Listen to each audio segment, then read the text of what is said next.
Ora bem, muito boa noite a todos. É muito bom ver a casa cheia, é muito bom ver tanta gente a participar naquilo que também é algo que, só de recordar, há cerca de 1 ano e 4 dias, tínhamos tomado posse precisamente desta nova direção no movimento e ver a casa ao fim deste ano e dos eventos todos que fizemos continuamente, sempre lotada e cheia, com muitas pessoas interessadas naquilo que é o que o movimento tem vindo a fazer, é para nós um orgulho. Falo em nome, acho eu, de todas as pessoas que estão aqui, nomeadamente aquelas que têm estado do lado da direção e dos diferentes órgãos.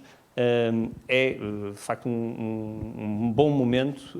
Este momento que hoje assistimos é um momento também muito especial no movimento. Como sabem, nós sempre, ao longo da vida do movimento, sempre foi algo que quisemos, foi prestar contas aos associados, mas devo dizer que hoje estão aqui pessoas que provavelmente também não são associadas. Temos novos associados aqui também connosco hoje é um momento que compete, diria, a todos aqueles que foram eleitos, na altura com um programa, de vir cá demonstrar aquilo que fizemos ao longo destes anos, desde 2021, obviamente com o legado todo que temos dos anos anteriores, mas também uma perspectiva, e estou absolutamente certo aqui que o vereador Pedro Baganha vai ter esta perspectiva, também de mostrar o que é o futuro e o que é que nós estamos a trabalhar em termos de futuro. E, de facto, as áreas hoje que aqui temos são áreas extremamente importantes. Nós já tivemos uma prestação de contas pela vereadora Catarina Araújo, que correu fantasticamente bem. Aliás, há algo que nós sempre, quando termina estas prestações de contas, temos sempre um feedback, que é: eu não sabia que estava tanta coisa a ser feita, eu não sabia que tinham feito tanta coisa. E, de facto, essa é a grande dificuldade do poder político, de quem está a governar, é que muitas vezes nós não conseguimos chegar a todas as pessoas com aquilo que vamos fazendo, com as alterações que vamos produzindo, com a melhor gestão dos dinheiros públicos, com a forma mais eficiente, com as novidades que trazemos. E hoje acho que vai ficar também muito patente isso, mas também faz parte da função do movimento, neste prestar de contas, também passar esta mensagem para vocês, porque certamente vocês a levarão a muitos outros, contando aquilo que é a dinâmica que a cidade do Porto tem e que eu acho que é bem patente. Normalmente nós temos uma melhor percepção às vezes lá fora, quando vamos falar lá fora do que a cidade está a fazer, do que às vezes dentro do panorama que cá nacional.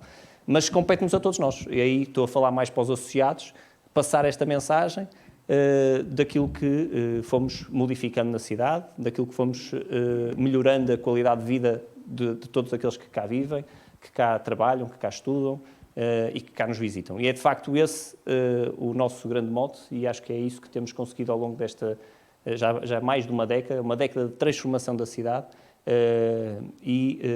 não acho que fica patente aos olhos de todos, mas ficará ainda muito mais patente depois de ouvirmos o Pedro falar. Portanto, não vou demorar mais, queria-vos agradecer a presença de todos, tentaremos, aos que estão ali, tentar arranjar um sítio para se sentarem, mas teremos agora a oportunidade de ouvir o Pedro e depois no final podemos também falar um pouco quem quiser colocar questões. Muito obrigado.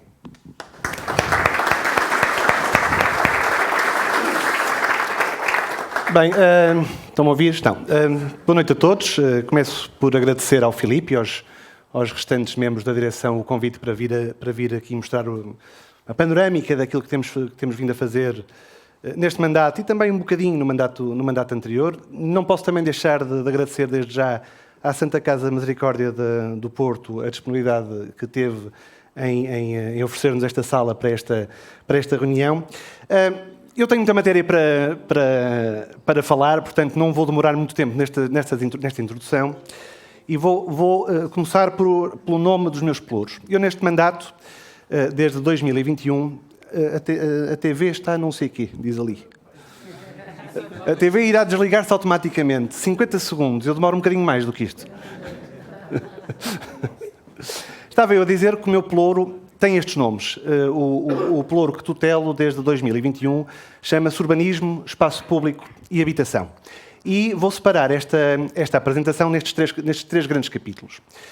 Não vou começar exatamente no início deste mandato. Vou recuar a uns meses antes do início deste mandato, porque este, do meu ponto de vista, é o início da história que eu quero contar. É o novo Plano Diretor Municipal, que foi aprovado em Assembleia Municipal no dia 31 de maio de 2021, portanto, ainda antes das últimas eleições autárquicas, e entrou em vigor no dia 9 de julho desse ano.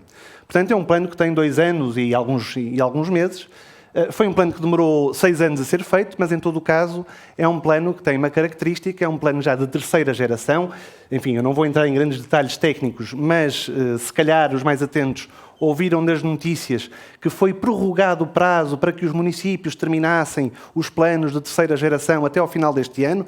Era suposto eles terem terminado no ano passado. Pois bem, o Porto antecipou-se. O Porto tem um plano já de terceira geração desde julho de 2021. É um plano que fundou a sua gênese numa certa evolução, mas não renegando o plano anterior, de 2006. Muitos dos partidos urbanísticos que então tinham sido definidos foram seguidos neste novo plano, mas naturalmente que é uma evolução, que é uma atualização dessas opções, que definem as grandes opções para o futuro da cidade, estabelecem aquilo que se pode construir em cada parte do território do concelho. Mais do que isso, tem uma perspectiva de futuro, porque define já os grandes projetos estruturantes para o futuro da cidade. Cria as condições, ou tenta criar as condições para que os desequilíbrios urbanos que se verificam no território da cidade sejam mitigados, sejam corrigidos. E este último item que ali está escrito, a mitigação dos riscos decorrentes das alterações climáticas e outras, é uma novidade que este plano introduz. Este plano tinha e tem 5 grandes desígnios, 5 grandes objetivos, 5 grandes áreas de atuação. A primeira é a habitação, a segunda é o ambiente, a terceira é a mobilidade, a quarta a identidade e património e a quinta a economia. Eu vou começar pela habitação. Enfim, é um tema do dia, já era em 2021, a minha expectativa é que o seja na próxima década, é um problema que demora a resolver. Eu não vou explicar em grande detalhe as grandes opções do plano, mas há uma coisa que eu gostaria que ficassem com noção, é que este plano introduz um conjunto de incentivos e um conjunto de regras com vista a uma matéria que, do nosso ponto de vista, neste Executivo Municipal e neste movimento, consideramos que é fundamental para a resolução do problema da habitação, que é o incremento da oferta. A crise que nós temos hoje na habitação explica-se, em larga medida, por este dado que eu vou dar. Em 2000, no início deste século, licenciaram-se e construíram-se 5 vezes mais fogos do que em 2021. E este é o dado, do meu ponto de vista, base para explicar a crise de acesso à habitação que nós hoje vivemos. Enfim, eu não vou elaborar muito acerca dessa crise, só dizer-vos que esta crise é especial, afeta quem está fora do sistema habitacional, porque quem está dentro do sistema habitacional tem, em larga medida, o problema resolvido. 70% dos portugueses é proprietário da sua casa, desses 65% não têm dívida e, portanto, o que nós temos é uma crise de acesso à habitação. Bom, mas enfim, essa crise, do nosso ponto de vista, só tem uma resolução possível estrutural, que é... Vocês desculpem, mas eu quando falo em público tenho sempre que beber água. Não é que esteja propriamente nervoso, mas como falo muito, a boca seca-me. Estava eu a dizer que a única forma de nós resolvermos estruturalmente, e esta é uma crença profunda deste Executivo, o problema da habitação que hoje temos em Portugal é aumentar a oferta disponível no mercado. Esse aumento da oferta deve ser feito, do nosso ponto de vista, transversalmente, desde a habitação apoiada, desde a habitação social até a habitação de standard comercial, passando naturalmente pelo arrendamento acessível, pelos preços acessíveis. Este plano já tinha percebido esta matéria e introduz um conjunto de mecanismos que, do nosso ponto de vista, vão permitir um aumento da dotação da habitação. Desde logo o incremento das capacidades construtivas. Aquilo que na altura nós falámos de densificação estratégica da cidade. Em algumas zonas da cidade, essa densificação aplica-se porque nós aumentamos aos índices de construção que permitimos. Na restante cidade, onde a construção não é permitida por um índice, o que fazemos é baixar as taxas que são pagas para aqueles promotores que queiram construir habitação social ou habitação acessível. A segunda prioridade de que falo, não é a segunda prioridade do plano, mas a segunda prioridade de que falo é a mobilidade. Este plano, apesar de não ser um plano de mobilidade, já aponta caminhos para a única solução possível para a mobilidade da cidade do Porto, que é o reforço do transporte coletivo, com um conjunto de áreas intermodais, um conjunto de corredores de alta qualidade, de autocarros de alta qualidade. Estou a olhar para a Cristina, isto foi trabalhado em conjunto na altura. Aliás, este plano teve essa característica muito interessante para mim, que foi obrigar-me a trabalhar de forma muito próxima com todas as áreas da Câmara Municipal e até de fora da Câmara Municipal. Define também um conjunto de regras para o estacionamento. Enfim, eu não vou detalhar as opções deste plano em profundidade. Falar-vos da terceira prioridade, que é a identidade e património da cidade. Nós reforçamos a defesa do património construído e urbanístico da cidade neste plano, com critérios científicos objetivos, coisa que não tinha sido feita no plano de 2006. A quarta prioridade que refiro é um bocadinho mais intangível, diz respeito ao reforço da competitividade económica da cidade. Criámos classes de solo que não existiam, áreas de atividade económica, com regras específicas, etc., no sentido de criar um conjunto de centralidades, de cargas pesadas na cidade, desde o centro da cidade, à Boa Vista, à zona empresarial, à Esprela e a este eixo ao lado da ferrovia em Campanhã, onde nós queremos reforço de emprego, reforço das condições de competitividade económica do território, mas eu diria que a grande revolução, a grande inovação que este plano trouxe foi a sua estrutura ecológica municipal. Pela primeira vez, eu diria que eu não conheço, naturalmente, os 308 PDMs do país, mas eu não conheço nenhum plano que tenha aprofundado tanto esta relação entre a estrutura ecológica municipal e aquilo que se pode construir no território, como o plano do Porto. Esta estrutura é uma estrutura que pretende defender a estrutura azul, a estrutura de drenagem natural do território, as ribeiras e os rios que caracterizam a cidade do Porto, em associação muito próxima com o reforço das áreas verdes de uso público. O que este plano pretende, e agora olho para o Filipe, porque isto foi trabalhado intensivamente entre o urbanismo e o ambiente, esta componente, é a duplicação das áreas verdes de uso público. Aliás, se há coisa que nós tentamos fazer, enfim, nos executivos em que eu tive a felicidade de participar como vereador, apesar de eu estar na Câmara desde 2013, sou vereador apenas desde 2017, foi quebrar estes silos.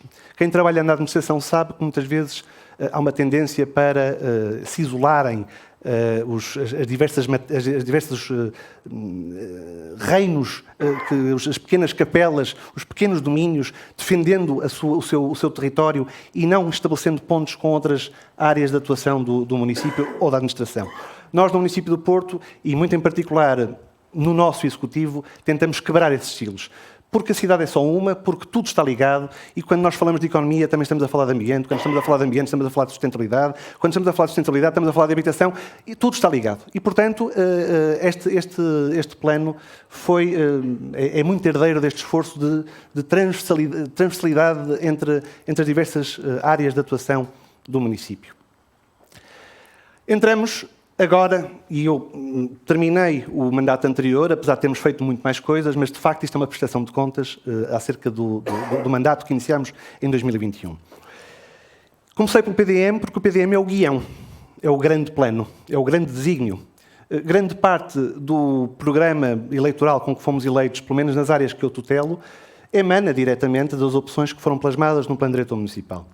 E uma delas diz respeito é uma coisa que se chama o OPGs, Unidades Operativas de Planeamento e Gestão.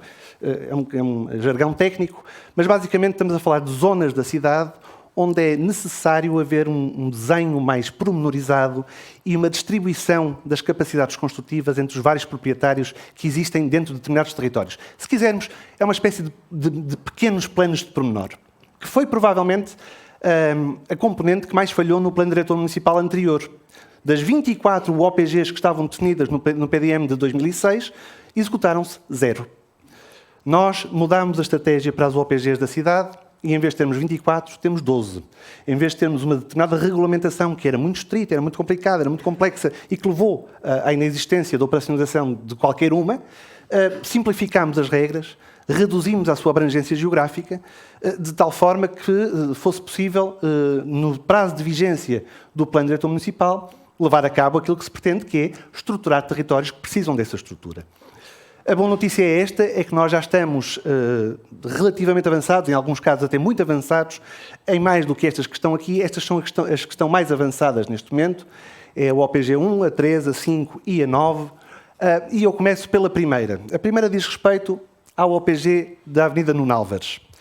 Eu acho que só quem é muito distraído, só um portuense muito distraído é que nunca ouviu falar da Avenida Nuno Álvares. A Avenida Nuno Álvares é um objetivo que está expresso nos planos da cidade desde 1917. Todos os planos da cidade desenharam uma avenida entre a Praça do Império e a Avenida da Boa Vista. Até hoje essa avenida está, como todos nós sabemos, por executar. Todos os planos. É um objetivo que tem mais de 100 anos. A boa notícia é esta, é que, iniciados os trabalhos com este novo enquadramento, mais simples, mais prático, mais pragmático do nosso ponto de vista, os trabalhos estão bastante desenvolvidos. Estamos a falar de um território relativamente complexo, muito vasto, com mais de 275 mil metros quadrados de construção para distribuir por 22 proprietários, um dos quais é a Câmara Municipal, mas para além da Câmara Municipal temos que coordenar com 21 proprietários, alguns deles proprietários com extensões significativas de território. Bem, a boa notícia é esta, estamos prestes, estou a olhar ali para a minha diretora, que era a minha ex-adjunta, a Susana, estamos prestes a conseguir que todos eles assinem uma coisa que é fundamental, que é um acordo de urbanização, um contrato de urbanização, que permita avançar com um loteamento conjunto para este território, concretizando os grandes objetivos da UOPG, que, para além da construção de uma avenida, dizem respeito à construção de dois parques urbanos de proximidade e à construção de um trecho de cidade coerente, os tais 176 mil metros quadrados que eu referi. Esta UOPG está muito adiantada, tivemos uma reunião magna com todos os proprietários esta semana, portanto isto é qualquer coisa que está em cima das nossas mesas. Já ultrapassamos um conjunto de fases, falta-nos apenas a contratualização dos acordos de urbanização e a elaboração dos loteamentos para finalmente termos possibilidade de avançar com a construção da Avenida Nuno Álvares. Eu já descrevi sucintamente o modelo territorial, ou se quisermos o plano para esta zona. Diz respeito, para além da avenida, e um conjunto de arruamentos que no fundo vão cerzir, como nós costumamos dizer, as malhas adjacentes à avenida, entre a Foz e Novogilde. A construção de dois parques de proximidade associados a duas ribeiras, portanto lá está aquilo que eu falei no plano diretor municipal, a associação entre a estrutura azul e a estrutura verde, e a definição de lotes esses que vão ser distribuídos por todos os proprietários da zona. Já estão desenhados os perfis tipo para a avenida e para os arruamentos concorrentes com a avenida, já estão feitas as contas todas, já toda a gente sabe quanto é que lhe cabe em termos de metros quadrados de construção, quanto é que lhe cabe em termos de euros de encargos urbanísticos. Portanto, a minha expectativa é que nós até o verão, nós agora estamos numa fase em que a bola está do lado dos particulares, mas a nossa expectativa é que até ao verão nós tenhamos a possibilidade de termos os loteamentos aprovados. Esta é uma matéria absolutamente estrutural para a cidade, como percebem, porque estamos a falar de concretizar um objetivo que perseguimos há mais de 100 anos. A segunda OPG que gostaria de falar, que não está tão avançada, mas também é mais simples, mas já está desenvolvida, já está a ser desenvolvida, diz respeito à OPG 3 de Aldoar, nas imediações do CLIP, onde, aqui por iniciativa dos particulares, eles vieram-nos bater à porta, por favor desenvolvam esta zona.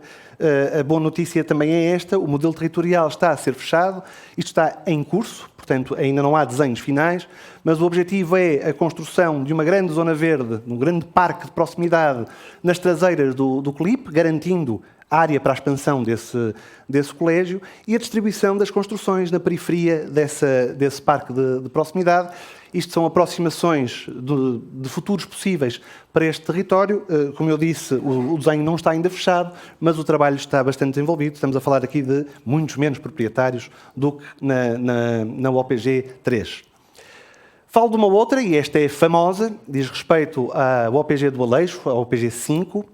Aqui nós temos poucos proprietários, temos basicamente dois grandes proprietários, a Câmara Municipal e os vizinhos da Sul, um terreno que era do Fundo de Pensões da EDP e que, entretanto, foi vendido, mas tem aqui um conjunto de dificuldades que dizem respeito a um contrato que foi estabelecido com o Fundo do Aleixo. Toda a gente, ou os mais atentos, sabem que a demolição do bairro do Aleixo é fruto de um fundo imobiliário que foi criado.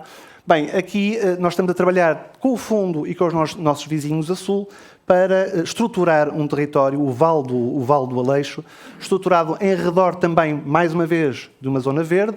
Aqui não há propriamente uma ribeira, mas é um vale, portanto, digamos que é um território de escoamento natural, e o objetivo é esse eixo, essa parte central desse território ser um parque de proximidade, mais uma vez reforçando ou indo ao encontro dos objetivos do Plano Diretor Municipal, e depois a distribuição de um conjunto de construções. Eu tenho aqui um esquiço, não tenho maquete, isto é um esquiço, vale o que vale, ainda está a ser definida ou trabalhada a forma final da construção, mas o que se pretende é soltar o solo de tal forma que se devolva à cidade um conjunto de áreas verdes públicas, de uso público, e a única forma de o fazer, mantendo os compromissos urbanísticos, é a construção em altura.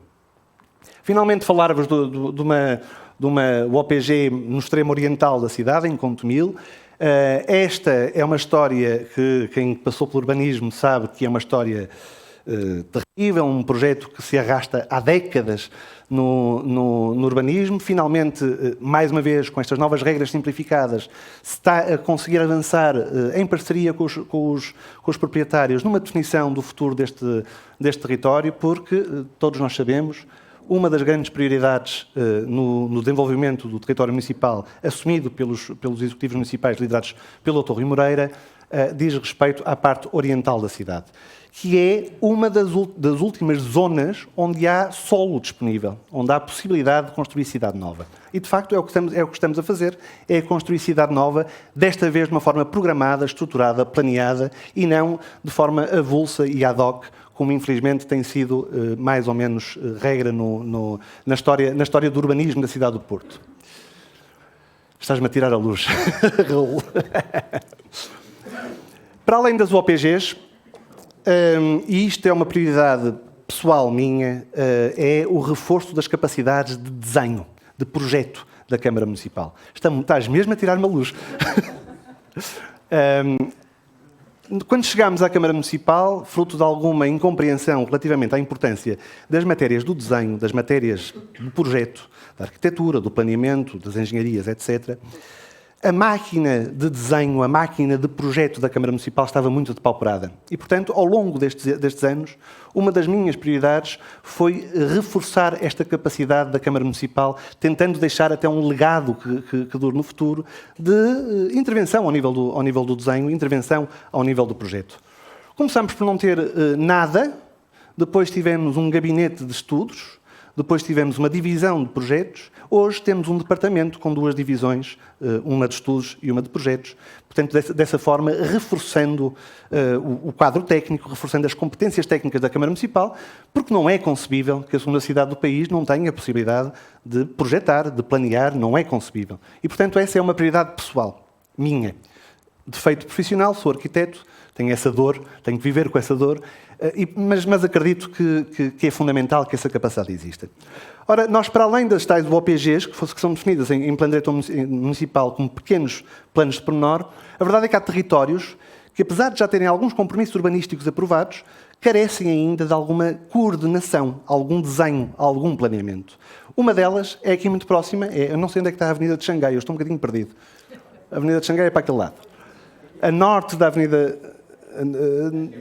é para ali. Isso. A norte da Avenida de Xangai, ao pé da rua de Requesende, há um conjunto de terrenos que já têm loteamentos aprovados, mas que ainda fomos a tempo de influenciar, de alterar, de tal forma que consigamos fazer, mais uma vez, uma das prioridades do plano, que é um parque linear ao longo da Ribeira da Granja, que é esta linha azul, não sei se conseguem ver, que vai desde lá de cima da circunvalação até aqui abaixo à zona da Perlada, onde, já agora, vai surgir um equipamento estruturante, e agora é uma pescadela de olho aqui para a Catarina, que é a futura sede da Liga de Clubes, em terreno que é municipal, cedido pela Câmara Municipal. A futura sede, a antiga sede da Liga, reverterá para a Câmara Municipal, por troca com este terreno, onde está hoje, as we speak, a ser construída a nova sede da Liga de Clubes, investimento privado, não tem nada a ver com o município, mas em todo o caso é uma âncora, é um equipamento que vai surgir numa zona que ainda não tinha nome, que era algo incaracterística. Pois bem, eu acho que tivemos aqui uma sorte. De um lado vamos ter a Liga de Clubes, do outro lado vamos ter a Associação de Futebol do Porto. Amanhã é o lançamento da primeira pedra. E, portanto, de repente... Sábado, hoje é quinta. A semana é comprida, portanto, eu já me suponho em sexta. Mas, portanto, tivemos a sorte, por um lado, de termos estes dois investimentos e, por outro lado, tivemos, eu acho, a capacidade de influenciar o desenho urbano deste território, de tal forma que todos os loteamentos que hoje estão a ser construídos sejam coerentes entre eles. Este é o desenho final das manchas construídas e das zonas verdes que vão surgir neste território. A maior parte disto já está loteado e, portanto, isto agora é uma questão de iniciativa privada. Muitos deles já estão, inclusivamente, construídos. Nós não podemos esquecer, em todo o caso, que estamos numa cidade que é toda ela consolidada, construída, uma cidade antiga. E se há um retorno à prioridade na construção nova, no PDM que foi aprovado, não deixa de ser prioritário para a cidade do Porto e ser lá sempre uma política específica de reabilitação urbana. É inevitável, é uma cidade histórica, é uma cidade antiga, é uma cidade construída e, portanto, este ato de construir no construído é inevitável que aconteça na cidade do Porto. Nós temos hoje 36% do território municipal delimitado em áreas de reabilitação urbana. Como saberão, são áreas que conferem um conjunto de benefícios fiscais a quem promove a reabilitação urbana. Dessas, 3 têm, portanto, estas 10 ARUs correspondem a 36% da superfície do município. Destas 3 áreas de reabilitação urbana, 3 têm operações de reabilitação urbana aprovadas. No fundo, é o programa que se quer fazer dentro destas áreas. E temos em elaboração outras 3 ORUs em Azevedo de Campanhã, em Lourdelo do Ouro e na Foz do Douro. As restantes, em redor do centro histórico, em redor do centro da parte medieval da cidade, vão ser lançados concursos para serem promovidos, para serem desenvolvidos por equipas externas ao município. E nós, ao nível da reabilitação urbana, ao longo dos mandatos do Dr. Rui Moreira, ao longo destes últimos 3 mandatos, temos uma história de sucesso para contar. E podemos contá-la em qualquer parte do mundo. Estas eram as paragonas do Jornal Notícias na altura das eleições. Isto, eu não me lembro qual é a data, mas isto foi pouco antes das eleições de 2013, as primeiras eleições ganhas pelo Presidente Rui Moreira e pelo Executivo Municipal. 1/3 do coração do Porto estava em ruínas e 70% dos edifícios careciam de obras no centro histórico da cidade. Eram estas as paragonas do Jornal Notícias. Pois bem, em 2021 os dados são estes. 80% dos edifícios do Centro Histórico do Porto estão em bom estado de conservação ou em médio estado de conservação. Isto é uma história de sucesso. E é uma história de sucesso que tem a ver com esta relação entre a Câmara Municipal e as entidades privadas. O grosso deste esforço não foi do municipal, foi da cidade. É a iniciativa privada que confia no que estamos a fazer e que nos permite reabilitar um território. E é isso que nos diz o plano de gestão do Centro Histórico, que foi aprovado o ano passado. Foi o ano passado, não foi? Foi. Enfim, que espacialmente, casa a casa, nós sabemos qual é o estado de conservação de cada uma das parcelas e verificamos que há uma revolução silenciosa em curso no centro histórico do município. Estou a falar de reabilitação urbana. A reabilitação urbana, neste momento, e já estava sediada na Sociedade de Reabilitação Urbana, na Porto Vivo SRU, que era, em 2013 e até 2019, uma empresa, uma parceria detida a 40% pelo município e a 60% pelo Estado Central. Na altura do então Primeiro-Ministro Pedro Passos Coelho, assinou-se uma coisa chamada o Acordo do Porto, que contemplava a compra desta sociedade por €1 por parte do município, assumindo naturalmente o município a dívida dessa empresa, mas transformando-a numa empresa 100% municipal. Estávamos em 2014 ou 2015. Foi preciso alterações legislativas e 4 anos para, em 2019, finalmente, a Câmara Municipal do Porto conseguir adquirir a totalidade do capital da Porto Vivo SRU. E quando a adquirimos, era uma empresa com 19 funcionários que vendia património para pagar salários. Era este o estado da Porto Vivo SRU. Tinha sido lançado, entretanto, em 2007, um projeto para o quarteirão Dom João I. É um dos muitos que estavam em curso, mas nós herdámo-lo parado. Ele estava, já tinham acontecido as demolições em 2019, em março de 2019, quando a CERU se transformou numa empresa municipal, mas o projeto estava parado à espera de uma aprovação, de uma cedência da posição contratual para novos promotores. Bem, uma das primeiras coisas que a administração, de que tenho a felicidade de fazer parte, ali, juntamente com a Raquel, uma das primeiras decisões que tomámos foi desbloquear este processo, permitir essa cedência de posição contratual, e a verdade é que hoje este projeto está a meses de estar completado. Ele está, enfim, quem passa ao pé do bolhão vê a obra já quase pronta, e portanto esta eu acho que é uma demonstração do sucesso que foi a municipalização da Porto Vivo SRU. Hoje é uma empresa com quase 50 funcionários, que dá lucro, e é a empresa municipal que mais está a executar PRR, por exemplo. Portanto, é uma história de sucesso que temos para contar na gestão do município do Porto. Naturalmente que não se pode falar de reabilitação urbana sem se falar do Porto Oriental, de Campanhã, que é e continuará a ser uma prioridade deste Executivo no desenvolvimento da cidade. Campanhã, enfim, eu já fiz uma sessão há uns anos atrás acerca de Campanhã, em Campanhã, não vou repeti-la naturalmente, só dizer-vos que Campanhã era a cidade problema, do nosso ponto de vista é a cidade da oportunidade, é esta a psicogeografia que nós queremos mudar. Fizemos um conjunto, e fomos fazendo e continuamos a fazer um conjunto de estudos urbanísticos, de projetos e de planos para este território, e tivemos uma sorte. Às vezes também acontece termos sorte. E a sorte foi que, entretanto, o processo de alta velocidade se acelerou, passa brincadeira, a alta velocidade estava parada, agora tem alguma velocidade, mas a reboque desse projeto de alta velocidade, o que interessa para a cidade do Porto, para além de comprimir, naturalmente, os tempos de viagem entre a cidade e Lisboa e a Galiza, quando a linha norte for feita, é que aproveitamos essa oportunidade para fazer um plano de urbanização. Estamos a desenvolvê-lo com o professor Juan Busquets, que é não sei se é Busquets, se é Busquets, nunca sei como é que se diz, Busquets, é catalão, um urbanista catalão, que amanhã estará nos Passos do Conselho, a partir das 9h30, para apresentar a proposta preliminar deste plano de urbanização, mas nós sabemos, e as palavras agora não são minhas, são do Eduardo Souto Moura, que as cidades mudam quando há cataclismos, quando há guerras ou quando se constrói ferrovia. Isto é histórico.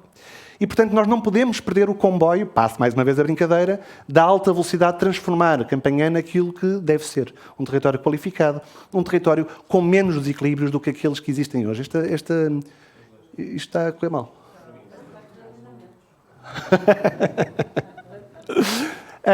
Como eu disse, amanhã será apresentada a proposta preliminar do plano de urbanização, mas é uma oportunidade que não podemos deixar escapar de transformar definitivamente Campanhã.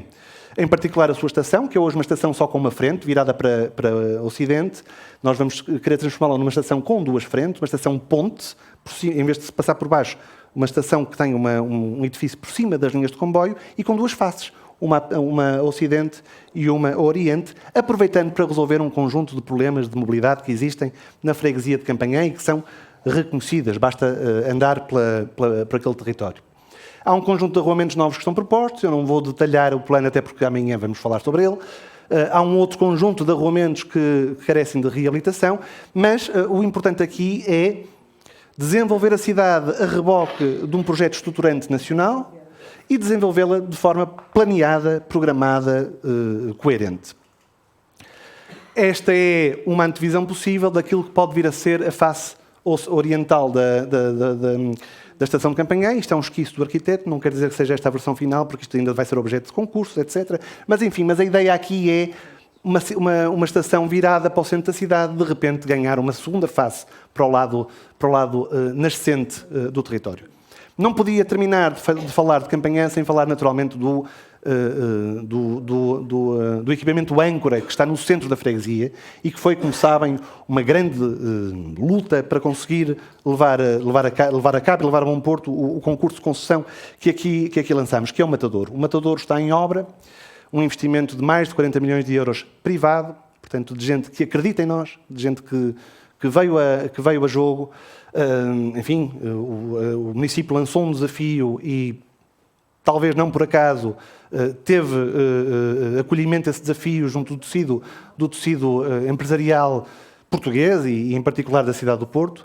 A obra está em curso, está bem encaminhada, enfim, o equipamento final será, do nosso ponto de vista, absolutamente extraordinário. O projeto é do arquiteto japonês Kengo Kuma, que é o autor do Estádio Olímpico de Tóquio. Tem um parceiro privado, o Zoda. Terá uma cobertura icónica, enfim, terá um conjunto de ambiente, uma praça frontal interessantíssima, virada à Rua de São Roque, um conjunto de espaços públicos no interior do complexo, um edifício, esta é a praça fronteira, a futura praça fronteira do Matadouro. Este é um edifício que se transforma numa ponte sobre a VCI, ligando à estação de metro do Dragão, perdão, enganei-me, que é esta a subida e a passagem para o lado de lá, vê-se aqui o edifício ponte por cima da VCI, portanto estamos ansiosos que este projeto termine. O prazo original é dezembro de 2024, isso, obrigado Manel.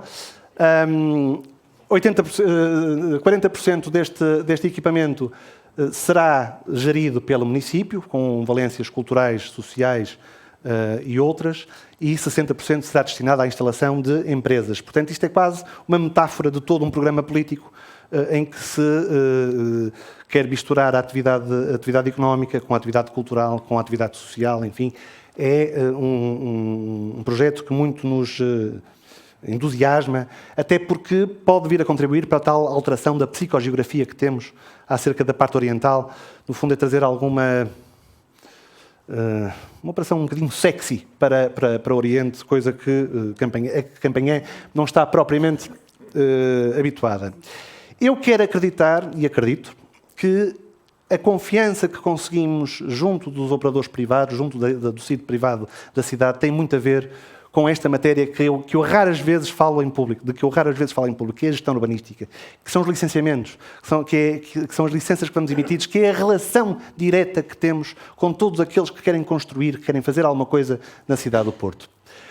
Isto é um extrato da minha folha de Excel pessoal de controle dos despachos que vou dando. Até à data pratiquei 17.450, este número está desatualizado porque hoje foi dia de despacho e, portanto, já despachei mais. São 17.450. Cada uma destas barras é uma semana, é uma listinha de despachos que eu tenho. Mas o que nós pretendemos na gestão urbanística é isto. Já agora dizer-vos, do meu primeiro mandato para o segundo, portanto, do segundo para o terceiro dos executivos do Rui Moreira, a produtividade aumentou. A média de processos eram 58 por semana, agora estamos no 67. Provavelmente porque mudámos o PDM. E provavelmente porque é mais fácil agora tomar decisões enfim. Os valores que queremos incutir e que todos os dias tentamos incutir nesta área estão ali. É a clareza, é a coerência, a transparência, o escrutínio, uma cultura de serviço e a previsibilidade das decisões. Eu acho que não é preciso dizer que sim sempre, não se pode dizer sim sempre, tem que ser claro nos motivos por que se toma uma determinada decisão. Tentamos fazer isso. Eu devo dizer que apanhei uma casa, eu tenho que ser justo, que estava organizada, que estava bem gerida, que tinha uma cultura de serviço já instituída. Tentámos não estragar e tentámos acrescentar alguma coisa. Acho que temos tido algum sucesso nesta matéria. E isso leva-me, do meu ponto de vista, a um conjunto de imagens que demonstram, do meu ponto de vista, aquilo de que eu estou a falar. A cidade é uma cidade que paulatinamente se vai modernizando, se vai renovando. É uma cidade que se reinventa, é um Porto que se renova. Passo para o segundo capítulo desta apresentação, que diz respeito à habitação, e começo por ao espaço público. E antes de falar deste projeto, quero dizer o seguinte. A primeira alteração que fizemos, mais uma vez, foi da estrutura da Câmara Municipal. Não havia nada com o nome espaço público na macroestrutura da Câmara Municipal quando chegámos ao município. Confundia-se espaço público com via pública, são coisas distintas. O espaço público é o suporte da mobilidade, mas não se esgota na mobilidade. A via pública é parte do espaço público, mas o espaço público é mais do que isso. É o espaço do encontro, é o espaço da cidadania, é o espaço onde a cidade acontece. Hoje, para além do Departamento Municipal de Mobilidade, existe um Departamento Municipal de Espaço Público com três divisões dela pendurada. Portanto, a primeira coisa que se fez foi empoderar esta matéria relativamente a capacidades técnicas e à estrutura da própria Câmara Municipal. O projeto com que eu começo este capítulo é um projeto que, enfim, é um dos meus projetos prediletos, é a Rua Direita. É um projeto de reabilitação de 90 arruamentos do Porto Esquecido, deste Porto que todos nós conhecemos, das calçadas partidas e das ruas gastas e daquele território onde mais ninguém vai. Por isso é que se chama Rua Direita. Primeiro porque há muitas ruas direitas, Rua Direita de Francos, Rua Direita de Viso, etc., que são este tipo de Porto, mas também é transformar aquilo que está mal numa rua que fica direita. Os grandes objetivos são dois. Primeiro, considerando que a cidade do Porto está a passar um bom momento, e eu considero que está a passar um bom momento nestes últimos 10 anos, é justo que todos os portuenses usufruam desse bom momento. E, portanto, é justo que este esforço da reabilitação urbana, de reabilitação, de qualificação da cidade, não se cinja ao centro histórico e a outras zonas delimitadas e pequenas da cidade. É justo que o investimento municipal com vista à qualificação do espaço público seja espalhado por todo o seu território. O segundo objetivo, um bocadinho mais interesseiro, é que a história de sucesso que nós tivemos no centro histórico relativamente à reabilitação, sabendo nós que por cada euro público investido há um multiplicador de 5, 10 ou 12 vezes em termos de euros de investimento privado, o que eu gostaria era que esta dinâmica de investimento imobiliário que vem a reboque da reabilitação se espalhasse a todo o território municipal. E, portanto, estas foram as ideias que nos levaram ao desenho deste projeto, que é um projeto muito ambicioso. Estamos a falar de 90 arruamentos, cada arruamento com o seu projeto, que levou à divisão destes arruamentos num conjunto de lotes, a escolha de um conjunto muito alargado de projetistas, a coordenação desses projetistas, a recolha de parceiros a todas as entidades e mais algumas para cada uma delas. Portanto, é um trabalho hercúleo que está a começar a ter frutos. Esta, por exemplo, é a Rua Granja de Lourdelo, no estado anterior às obras. É deste Porto que eu estou a falar. Todos nós conhecemos ruas assim na cidade do Porto. Ainda há ruas em terra batida, poucas, felizmente, que já estamos a acabar com elas, principalmente em Azevedo de Campanhã. Mas a verdade é que havia em Lourdelo ruas em terra batida. Esta é a Rua do Mirante, aquela também é a Rua Granja de Lourdelo. Enfim, são apenas exemplos. E o objetivo é transformar nisto. Esta é a Rua da Granja de Lourdelo hoje, ou a Rua de Silva Porto, ou a Rua do Encontro e Via Sacra em Paranhos, ou a Rua do Mirante em Setúfeite. Como eu disse, são 90 arruamentos, 30 projetos, 20 dos projetos já estão ou terminados, ou em execução, ou em fase de concurso. 10 estão em fase de projeto de execução a serem revistos. São mais de 30 milhões de investimento camarário. Enfim, aqui eu tenho que dizer, muitas vezes a oposição fala do atraso neste projeto. A oposição não sabe do que fala. Não sabe o esforço hercúleo que é, e agora olha ali para o Manel, que coitado, sabe que eu de 15 em 15 dias estou a pedir pontos de situação de projetos da Rua Direita, mas ter que pedir pareceres à EDP não, é a Redes, às Águas do Porto, ao gás, às estruturas internas da Câmara Municipal, pedir alterações de projeto aos projetistas, recebê-las, revê-las. Isto é um trabalho sem fim, é uma loucura em que nós nos metemos. Mas é uma loucura que eu acho que é saudável e acho que é um projeto que eu gostaria que perdurasse no tempo, para além do fecho destes 90 arruamentos, porque eu acho que é só justo que todo o território municipal seja qualificado e não apenas algum desse território. Mas nem só de vielas e de ruas partidas vive o esforço de projeto e de construção de novos arruamentos. Vou aqui mostrar 4 arruamentos que são estruturantes, em certo sentido, ou em termos locais, ou até mesmo para a circulação geral da cidade, que já estão concluídos ou estão em conclusão. O primeiro já está concluído, diz respeito à ligação da Rotunda do Bessa à Rua Frederico Ozanam. Todos nós nos lembramos que esta Rotunda do Bessa tinha uma saída tapada durante 20 anos, ela foi concluída para o Euro 2004 e tinha um entroncamento que terminava no Muro Gerce. Pois bem, esse Muro Gerce já lá não está. Hoje, este arruamento está concluído, que permite reformular todo o sistema de circulação de Francos para a Via Rápida e para a Boa Vista, e no futuro se articulará com um novo arruamento a ser construído pelo promotor de uma obra que aqui surja e que fica à espera que essa obra aconteça. Esta rua está concluída, está pronta, alterou. É uma pequena ligação, mas é uma pequena ligação que muda muito o sistema de circulação desta parte da cidade. Outra obra que eu gosto particularmente diz respeito àquilo que está acontecendo na Lapa, é uma pequena revolução. A reboque de uma vontade de um promotor de construir um hotel, a Câmara Municipal do Porto fez um estudo urbanístico para todo este território. Esse estudo urbanístico informou o projeto de licenciamento e, portanto, a licença que foi emitida estava completamente em consonância com o estudo que tinha sido feito no município. E essa operação urbanística cedeu 11 mil metros quadrados de um futuro parque verde de 17 mil metros quadrados. Este é o estudo urbanístico inicial da Câmara Municipal, que deu resultado na reformulação de toda a Rua de Cervantes, na zona da Lapa. Isto é o Morro da Lapa, isto é a Ordem da Lapa, que aqui está. E, portanto, está hoje a ser construído, se passarem lá, estão as máquinas todos os dias a trabalhar. Eu passo por lá todos os dias, é o meu caminho de casa para a Câmara Municipal. Dizia eu que 11 mil dos 17 mil metros quadrados desta nova área verde, deste pulmão, desta última oportunidade de criar um jardim público no centro da cidade, foram cedidos pelo particular que desenvolveu, entretanto, o hotel. Esta era a Rua de Cervantes antes desta operação, esta é a Rua de Cervantes hoje. Esta obra, a rua está concluída.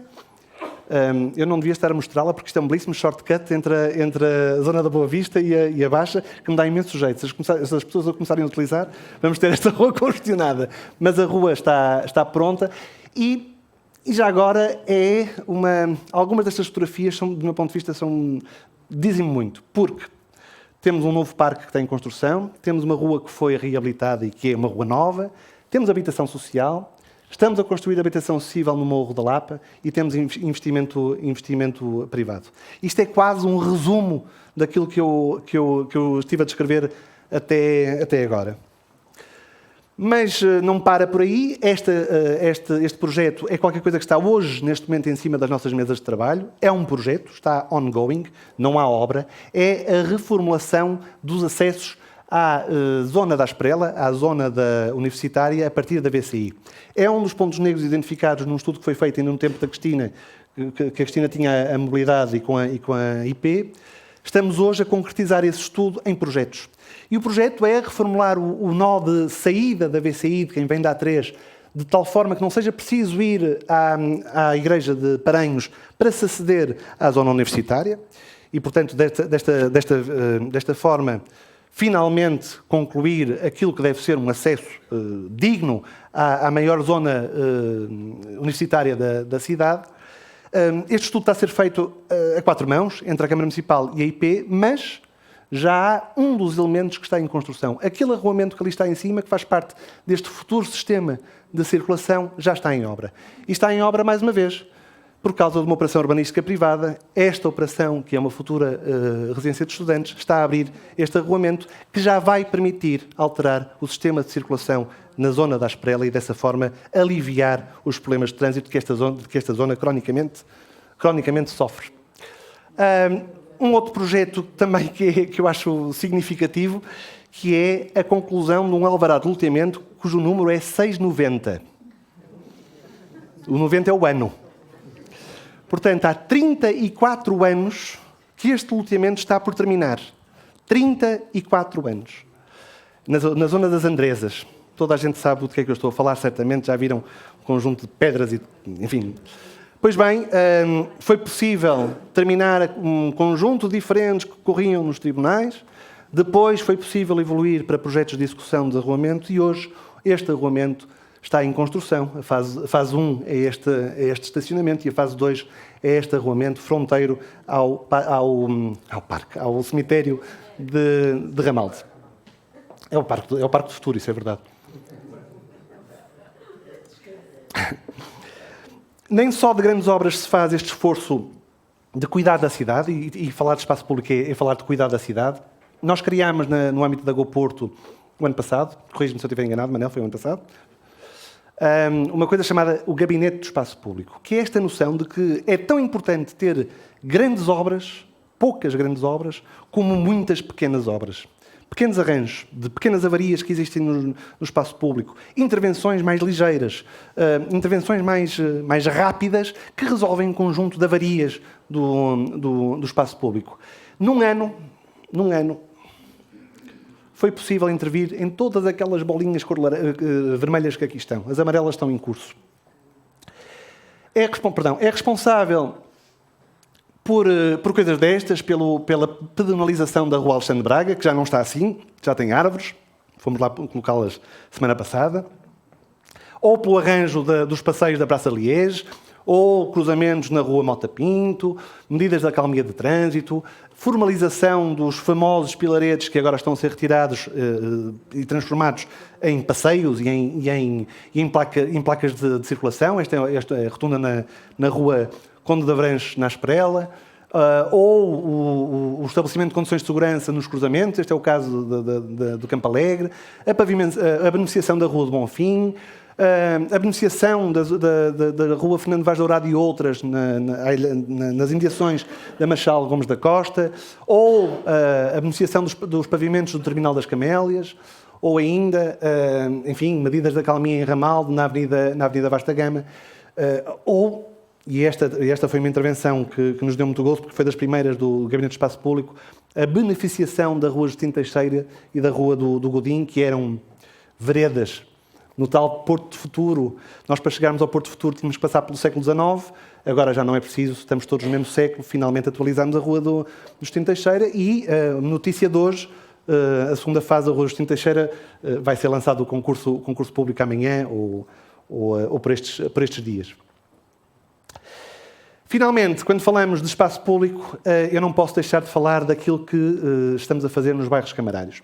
Eu vou falar um bocadinho mais disto, dos bairros municipais, no próximo capítulo da apresentação, que é o último, eu prometo, depois calmo.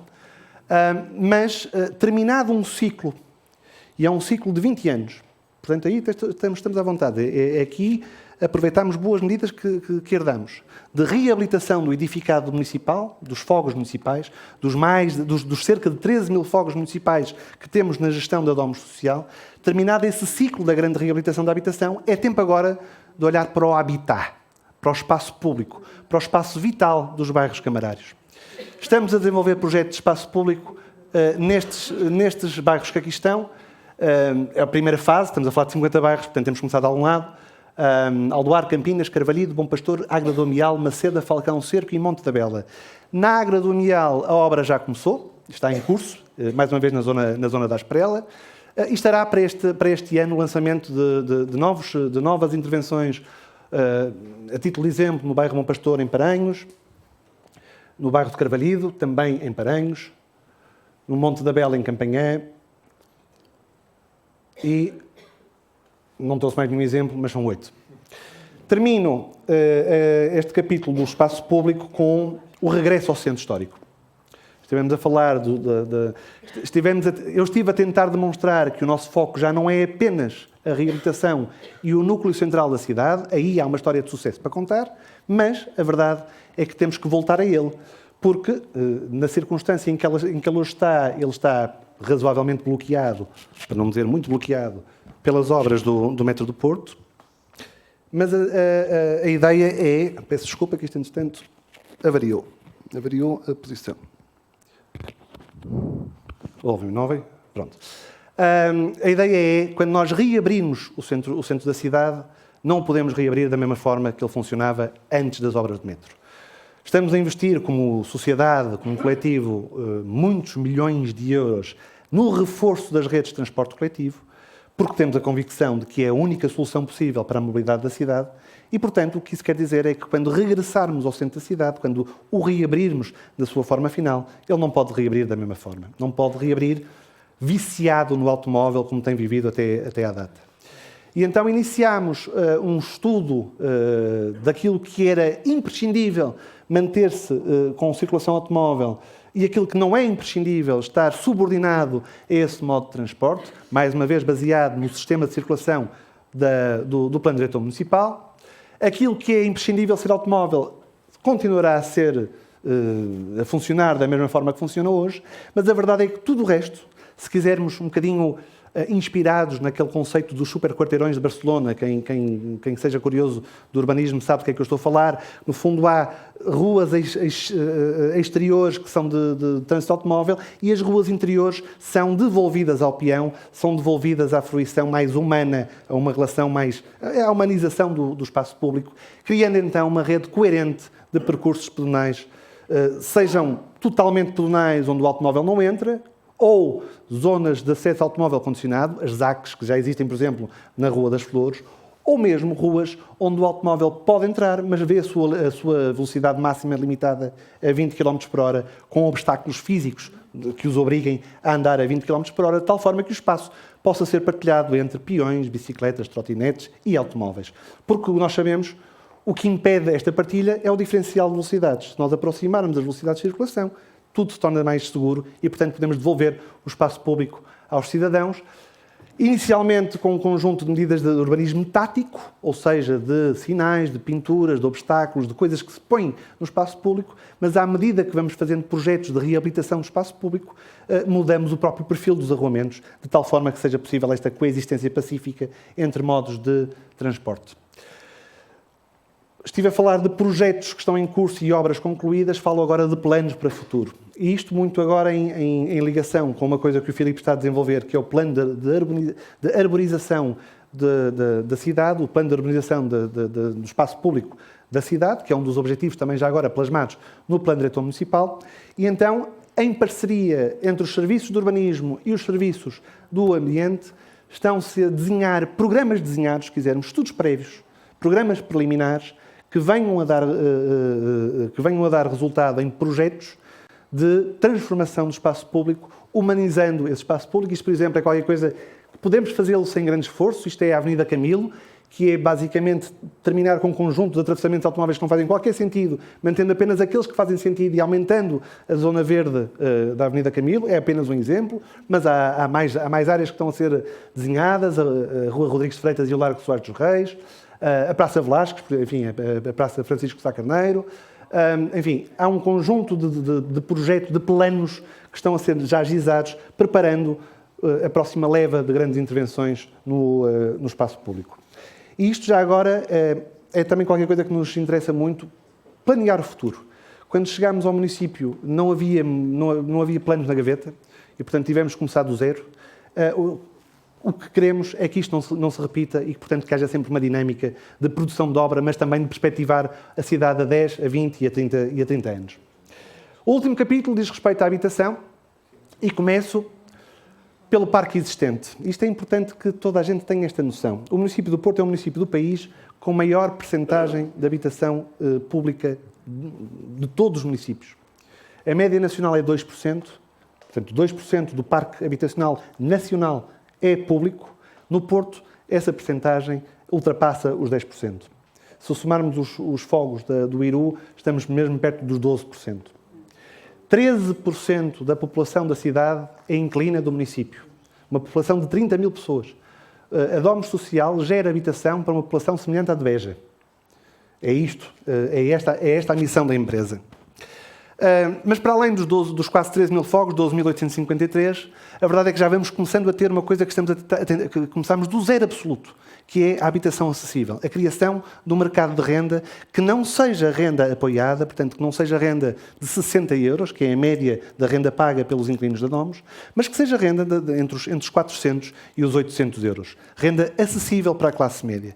Esta é a grande falha de mercado que existe neste momento na habitação em Portugal e no Porto. Nós começámos, repito, do zero absoluto.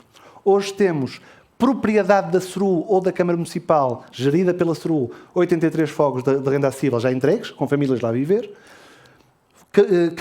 Captámos, através do nosso programa Porto com Sentido, que eu já explicarei melhor, 158 até à data, mas no próximo mês vamos lançar mais 30, portanto isto é um número que é dinâmico. Eu nunca sei, eu estou sempre a queixar-me que eu não consigo ter os números da SRU em ordem, porque eles estão sempre a mudar. Porque nós estamos sempre a crescer o parque habitacional destinado à renda acessível e temos também 250 fogos arrendados, enfim, comercialmente, normalmente, no âmbito do NERRAU. Isto quer dizer que o parque gerido pela Câmara Municipal e o parque público da Câmara Municipal são 13.356 fogos à data de hoje, o melhor número que eu consegui chegar. Mas não estamos satisfeitos, porque falta ainda habitação. Mais uma vez, reporto-me àquilo que disse no início desta nossa conversa, ou deste meu monólogo, que é, falta habitação. Temos que aumentar a oferta disponível. E então, projetos que estão em curso. Isto não são planos, isto são projetos que estão em curso. O que quer dizer que muitos deles até já estão em obra. Isto não são coisas que vamos fazer daqui a 20 anos. São coisas que vão acontecer porque já há compromissos. O número é este. Estão na forja 1.610 novos fogos públicos no município. É preciso recuar muitas décadas, para chegarmos a este número, a um número semelhante no incremento do parque público municipal no Porto. A título de exemplo, o PER contratualizou o PER, no início do século, portanto, entre 94 e 2004, qualquer coisa assim, o PER contratualizou com o município do Porto a construção de 1.300 fogos. Foram concluídos 800. E foi a última grande leva de construção pública na cidade. E, portanto, isto é uma pequena revolução que se está a propor. É construir o dobro dos fogos que o PER construiu. São estes os grandes projetos que ascendem a estes tais 1.610 novos fogos. Um loteamento municipal em Lourdelo do Ouro, Monte Pedral, Monte da Bela, já falarei em maior detalhe destes projetos.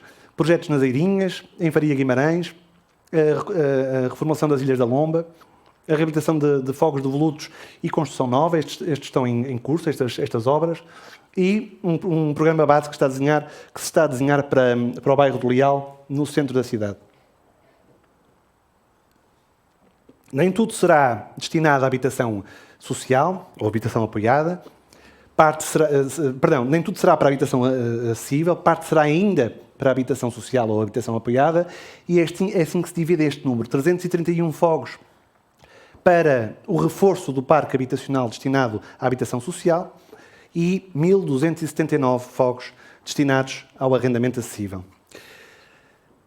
Em termos de crescimento, é disto que estamos a falar. Nós hoje temos a barra da esquerda, a azul, a habitação social, vamos chamar assim. Aquela linha pequenina amarelo são os fogos de renda acessível e a vermelho são os fogos NERAU, novo regime de arrendamento urbano. E à direita é o que se pretende ter. É um crescimento enorme na proporção da renda acessível. Isto basicamente corresponde a um aumento de 12,2% do parque geral, do parque público municipal, um crescimento do parque de renda apoiada, do parque de renda social em 2,6% e 16 vezes mais fogos de renda acessível do que hoje temos na gestão do município. O peso da habitação acessível no geral, no número global de fogos geridos pela Câmara, ou propriedade da Câmara, cresce de 0,6% para 9,2%. Apenas para perceberem de que é que estamos a falar, o primeiro projeto que fala é o Lourdelo do Ouro, no meio de bairros sociais. Queremos trazer a classe média, queremos a mistura social, queremos a qualificação de um território com uma área superior a 90 mil metros quadrados, incluindo a requalificação da Ribeira da Granja. Vamos ver se é possível destapá-lo ou não, ainda estamos a ver se isso é possível. Mas há aqui um loteamento já aprovado, as obras começam este ano da primeira fase, 2 edifícios de 5 vão ser construídos, vão começar a ser construídos este ano, um investimento inicial de quase 21 milhões de euros e as fases subsequentes terão um investimento de quase 45 milhões de euros, portanto estamos a falar de um investimento de 65 milhões de euros, investimento, diga, força.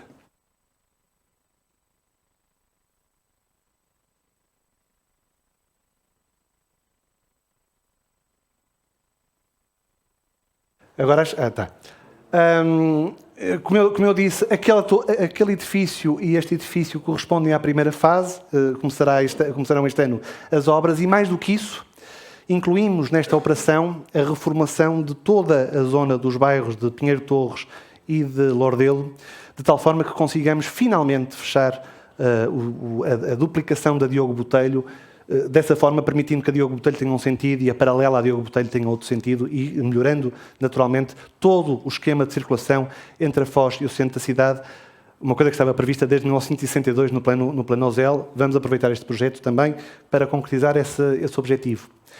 Lançámos, ou aprovámos, ainda não lançámos, em Assembleia, em reunião de Câmara e em Assembleia Municipal, 2 concessões, com uma votação esmagadora. Apenas a CDU e o Bloco de Esquerda votaram contra estas 2 operações.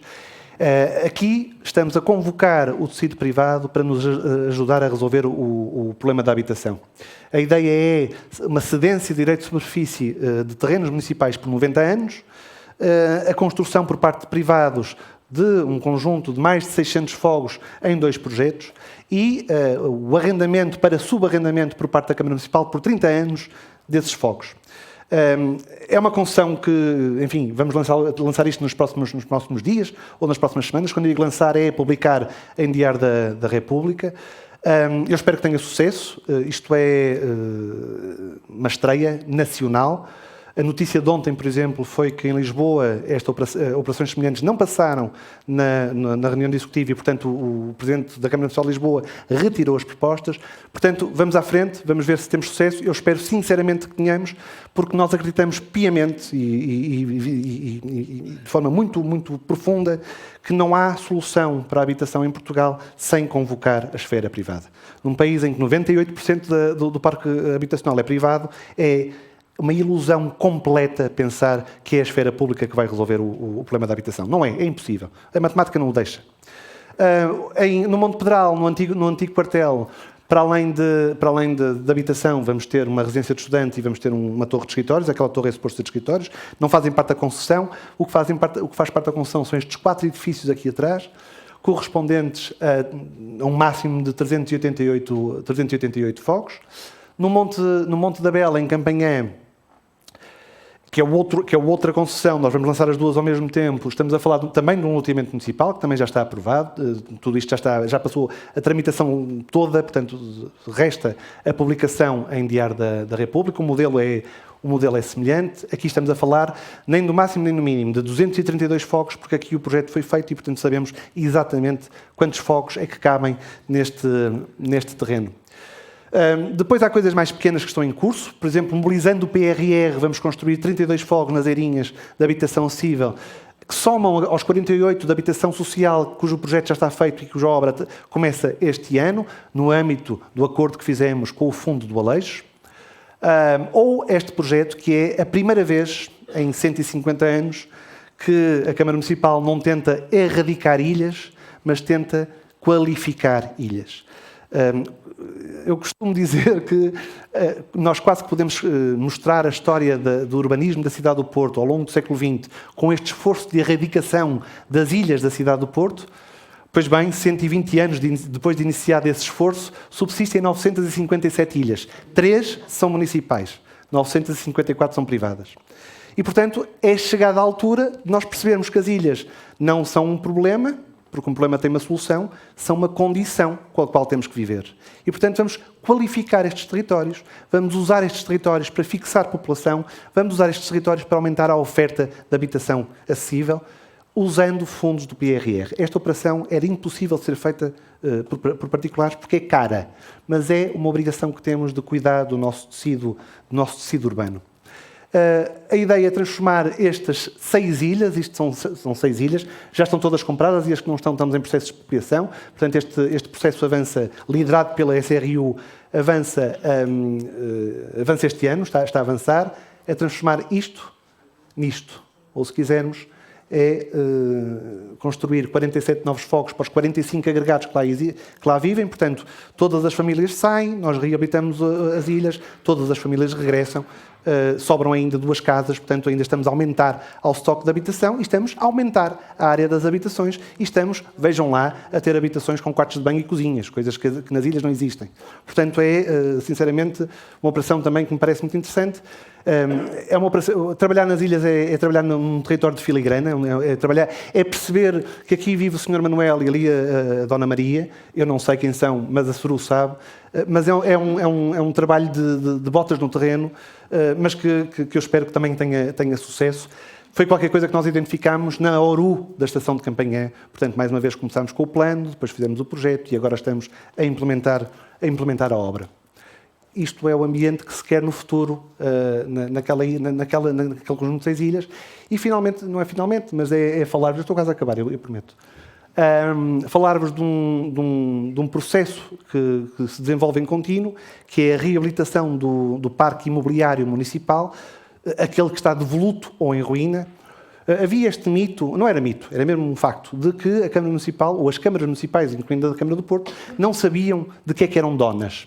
E isso era verdade para a Câmara Municipal do Porto, mas deixou de o ser há 2 anos atrás. Nós terminámos um trabalho de 4 ou 5 anos, chamado CICAD, que é o inventário eletrónico e geométrico de todas as propriedades pertencentes ao domínio público municipal, privado municipal. Portanto, o município sabe hoje tudo aquilo de que é proprietário, bem, a 99,7%, porque há sempre compras e vendas, portanto há sempre ali uma franjazinha que não conhecemos. Mas hoje já não há desculpa de não sabermos de que é que somos donos. E, portanto, sabemos exatamente qual é o parque degradado, devoluto, ou destruído, ou o que seja, que é a pertença do município. Depois de sabermos esse universo, distribuímos jogo. Parte desses imóveis foi para a Domus Social e será aplicado em habitação social. Parte desses imóveis foi para a Porto Vivo SRU e será aplicado para habitação acessível. Estão em curso as obras de reabilitação deste conjunto de mais de 400 parcelas, mais de 400 fogos. 229 vão ser destinados para o arrendamento social e 204 para o arrendamento acessível.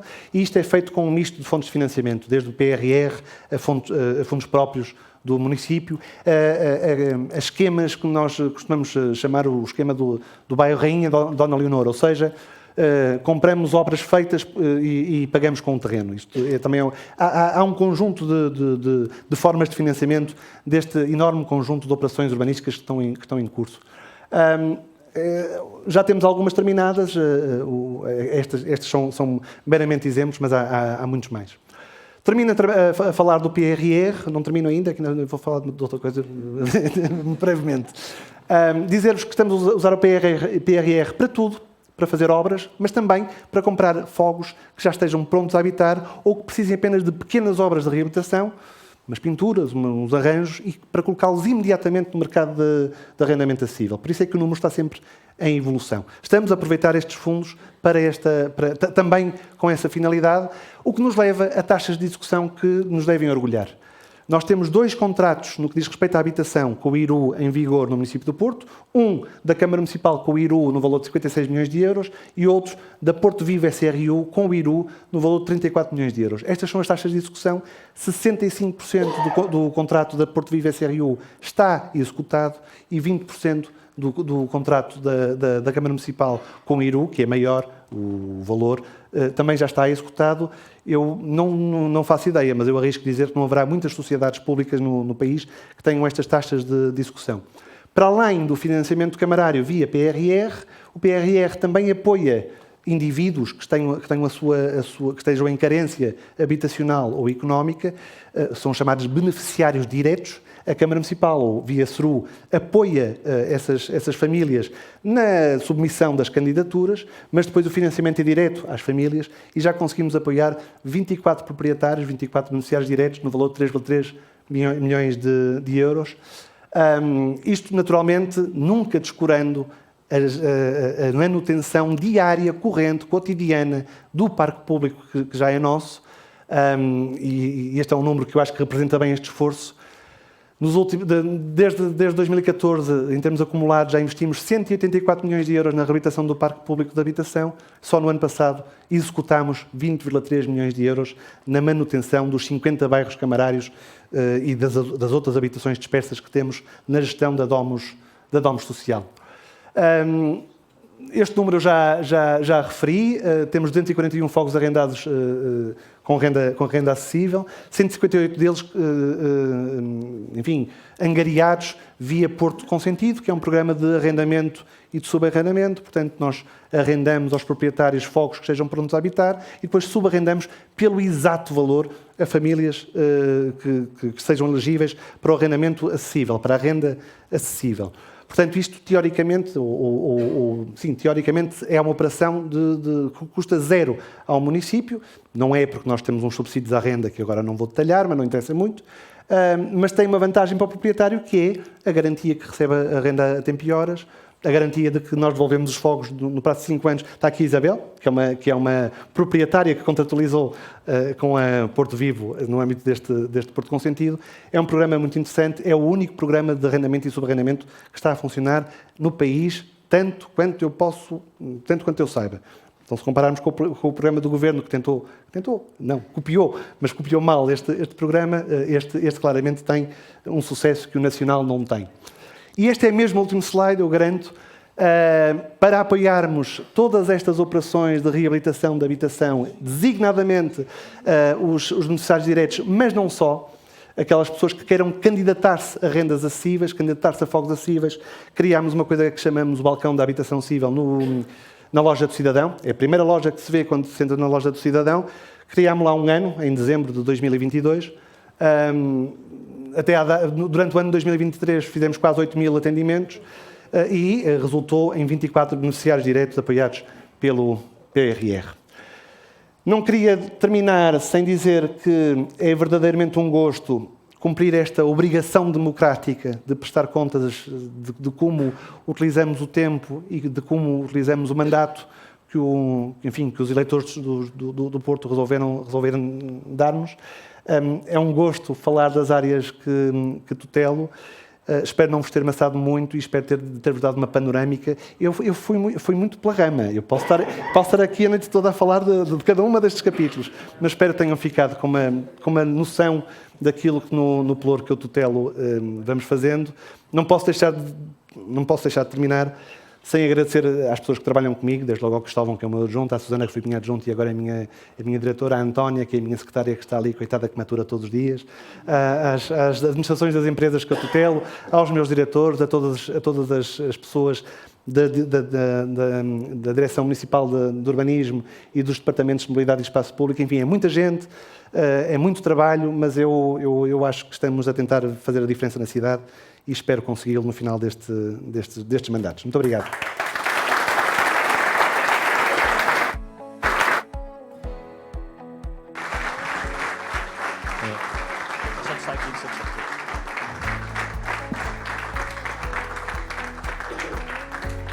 Só dar aqui um bocadinho de descanso ao Pedro.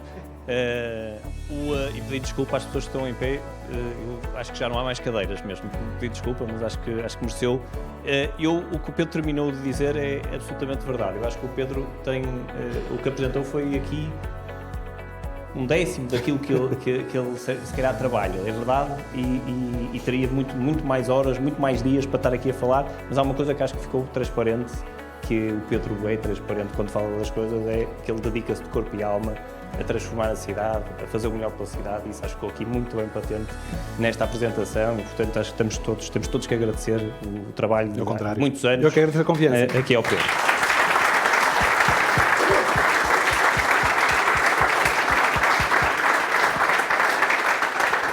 Depois, antes de passar, se alguém quiser colocar alguma questão, também outra coisa que fica aqui muito patente, que é, eu acho que isto sinto sempre como um sinal deste movimento cívico que tomou as rédeas com muitas das pessoas que estão aqui.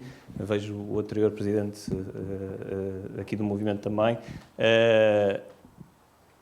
com este presidente da Câmara eleito em 2013, a cidade de facto transformou-se, mas transformou-se com uma estratégia. E isso também ficou aqui muito patente naquilo que o Pedro trouxe. Ou seja, há uma estratégia por trás, há um planeamento, e ele começa por aí, começa com o PDM. Este PDM já vem com muitas ideias daquilo que era aquilo que nós estávamos a trabalhar. O PDM não é uma coisa fácil, parece uma coisa fácil, mas não é fácil. Ter posto um PDM em marcha, no tempo em que foi posto por esta Câmara Municipal, não é para todos. E, portanto, isso eu tenho a noção bem do que se conseguiu em 2021 e que, certamente, é o que vai conduzir a cidade nos próximos tempos. Mas, fruto desta estratégia e de outra coisa que também transpareceu muito e que acho que diz muito também a este movimento, que é nós não temos preconceitos ideológicos. E o Pedro falou nisso. Por acaso, eu fui registando, não digo todos os slides, mas em muitos dos slides, ele foi explicando que nós, para transformar a cidade, precisamos do setor público, mas precisamos do setor privado. E ou apostando só num e deixando o outro, nós não vamos conseguir fazer nada. E aquilo que nós fomos fazendo ao longo destes anos, e algumas das fotografias que vocês viram aqui, são de veras impactantes. são mesmo impactantes. A Rua de Cervantes, quem passou na Rua de Cervantes tantos anos percebe o que é que eu estou a falar. E muitos outros. O Pedro referiu aqui muitos. Portanto, nós, sem esses preconceitos, conseguimos e vamos conseguir mudar a cidade e, se calhar, dar um alento a este país para resolver alguns dos problemas que acho que nos põem a todos preocupados. Nós estamos, obviamente, preocupados com a falta de acessibilidade, por exemplo, das gerações mais jovens à habitação, mas o Pedro não veio aqui falar apenas dos problemas. O Pedro trouxe aqui as soluções. E soluções que estão no terreno, não é? E sem, mais uma vez, olhando ao que os privados podem fazer e olhando ao que nós estamos a fazer, ao nosso investimento, e estamos a pôr, de facto, muito dinheiro, mas também vos digo uma coisa, não é possível o Orçamento da Câmara Municipal acudir a tudo isto que o Pedro trouxe. Portanto, nós temos que enverdar por novos caminhos, testar novas soluções, e o Pedro aprendeu, e as equipas, eu estou a falar aqui do Pedro, mas sintam-se todos também representados, obviamente, aprenderam muito lá fora e visitando outras soluções, aprendendo com o que se faz lá fora. Hoje em dia posso dizer que há muitas cidades que já aprendem com o que nós fazemos, isso também nos deve deixar orgulhosos. Há muita gente a visitar o que é feito cá no Porto.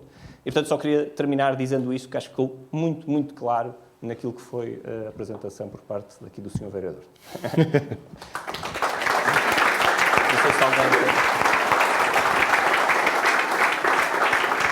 Não sei se alguém quer colocar alguma questão. Se ninguém quiser colocar nenhuma questão, até porque eu acho que a apresentação... temos ali.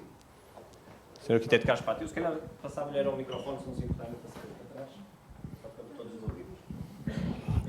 Boa noite. Eu gostava de ter esta oportunidade, porque eu nasci no Porto em 1950 e, por alguma razão, desde o primeiro dia apoiei o Rui Moreira. Porque, de facto, a transformação da cidade, para quem a conheceu durante todo este tempo e perante algumas intervenções que foram feitas ao longo do tempo por outras administrações e que são interessantes e que também mudaram muita coisa, é de facto inacreditável o que vocês conseguiram fazer, não é?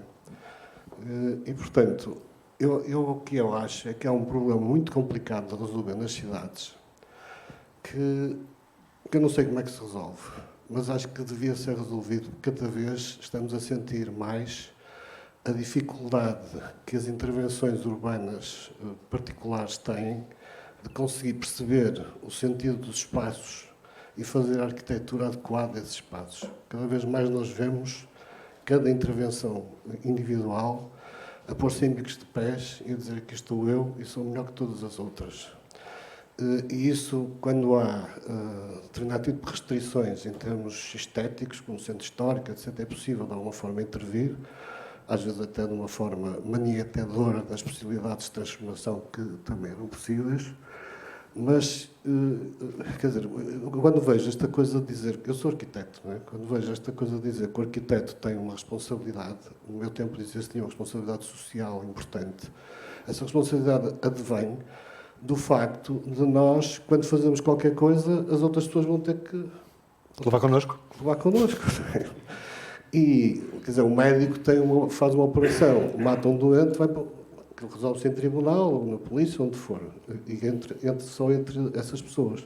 Nós temos uma função social, um sentido social da atividade, que, de alguma forma...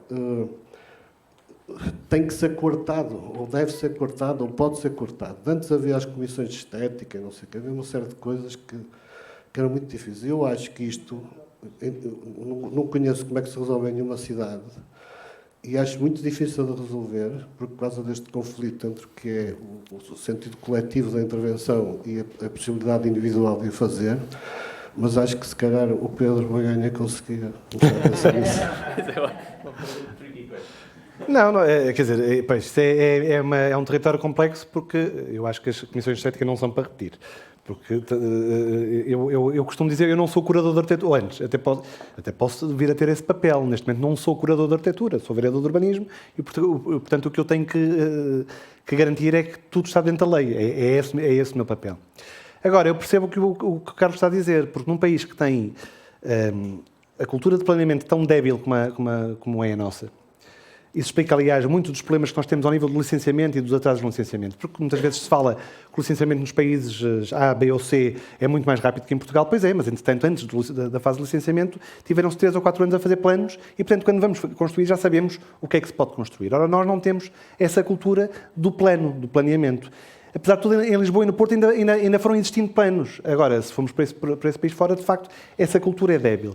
Eu só vejo uma forma de resolver essa equação difícil entre a esfera autoral e da liberdade criativa do arquiteto e a responsabilidade que esse arquiteto e a Câmara Municipal e todos nós temos, se quisermos, desculpem, em termos corporativos, mas como de profissão, de saber que aquilo que fazemos há uma esfera que é pública e, portanto, tem que se subordinar a um conjunto de regras. Eu só vejo uma possibilidade no nosso enquadramento, que é, de facto, o reforço do planeamento urbano. O reforço do plano. Nem que seja plano informal, que não seja o plano pormenor aprovado nos trâmites, de acordo com os trâmites que a lei determina, mas aquilo que tentamos fazer, por exemplo, e conseguimos com algum sucesso, aqui em cima em Requesendo. Eu já estou mais outra vez perdido. Para ali. Que é a Câmara Municipal ter capacidade de reflexão acerca do território que permita um diálogo com os autores de tal forma que vá condicionando de forma positiva os autores a conformarem-se com um denominador comum que se pretende para a cidade. Há outras realidades, isto é muito técnico o que eu estou a dizer, mas é um discurso que é uma matéria que me apaixona. Há outros países, por exemplo, na Dinamarca, tu há bocado falaste das viagens que eu faço de facto algumas e às vezes aprendo algumas coisas. Na Dinamarca há uma figura que é o arquiteto de cidade, que para além dos 4 anos do mandato autárquico, há uma pessoa que é designada por 10 anos pelo Executivo Municipal como sendo o arquiteto de cidade. Que está, no fundo, uma peça entre a esfera técnica do município e a esfera política do município, mas que perdura no tempo para além dos ciclos autárquicos. E isto garante uma permanência de um core, de um núcleo de opções urbanísticas ao longo de vários ciclos autárquicos. Nós em Portugal não temos esta figura, mas era um caminho possível para resolver essa equação que é sempre complicada entre a liberdade criativa do arquiteto ou de qualquer outro autor e a conformação dessa liberdade criativa às condicionantes de estarmos a falar de uma arte que é pública. E, portanto, não há uma resolução linear. Eu, quando encontro um projeto de arquitetura que seja muito feio, o máximo que tento fazer é, não vamos despachar já isso, chamem cá o arquiteto e vamos tentar influenciar. Agora, percebam também uma coisa, não é ilegal fazer arquitetura má. Só é ilegal fazer arquitetura que não cumpre as leis e as regras. Nós temos uma boa escola, não é? Aqui no Porto, portanto. Muito bem, mais alguém? Agora apareceram mais perguntas. Gostava era a primeira. Isto é como o ketchup. É isso. Boa noite, Pedro, obrigado. Colocaste aí há um bocado um tema que é um tema que eu acho que é muito preocupante para o futuro. Percebemos que não vamos voltar a usar os carros como se usavam antes da obra do metro. Temos mais soluções de mobilidade que permitam que isso não seja um bloqueio total, sabendo que, posso estar enganado, foi anunciada há pouco tempo uma nova geração de linhas de metro para a cidade. Não é para a cidade, é para a área metropolitana. Não, mas algumas vão chegar à parte norte da cidade. Sim. Okay? Portanto, aquilo que aconteceu no centro, ou que está a acontecer no centro, vai acontecer na zona da Asprela. Certo. Portanto, a ideia é, vamos seguir o caminho de Barcelona e vamos ter grandes quadras de automóveis, e como é que o resto funciona? Francisco, eu acho que, mas acho mesmo sinceramente que só há uma solução para a mobilidade de uma cidade com o tecido urbano como o Porto, que é transporte coletivo, não há outro. Até em detrimento de meios suaves, como bicicletas e trotinetes, não sei o quê. Sinceramente, acho que a única solução para a cidade do Porto é o transporte coletivo e a intermodalidade. Nós não estarmos preocupados em ter uma linha direta de minha casa até ao sítio onde eu trabalho, mas perceber que com o mesmo título e de forma seamless, portanto sem atrito, consigo ir no metro até determinado sítio, depois mudo rapidamente para o autocarro porque ele passou a horas e eu sei qual é o horário, e depois, se calhar, no último troço faço mais não sei o quê. É a única solução para uma cidade como o Porto. Agora, a mobilidade tem um problema que é de muito difícil resolução em Portugal, em particular no Porto, é que grande parte dos problemas da mobilidade do Porto vêm de fora do Porto. São problemas metropolitanos, não são problemas da cidade. A congestão da cidade tem muito a ver com o facto da nossa população ser, à noite, 240 mil pessoas e de dia 450 mil. E esses 200 mil chegam cá de alguma forma. E entopem a VCI, entopem as entradas. Quer dizer, enquanto não houver a possibilidade de existir uma intervenção metropolitana coerente, integrada e que seja devedora mais de critérios técnicos do que de critérios político-partidários, este problema é de muito difícil resolução. Estou aqui a olhar para a Cristina, que eu tenho a impressão que concorda com o que eu estou a dizer. Há coisas de que eu tenho a certeza. Até agora falava-se de transição de modos de transporte muito sustentado na questão ambiental, das emissões de gases de estufa, tens o teu plano de neutralidade de carbónica de 2030, etc. Ora bem, nós, se andarmos todos em carros elétricos, está o problema resolvido. O problema das emissões. Mas o da congestão não está.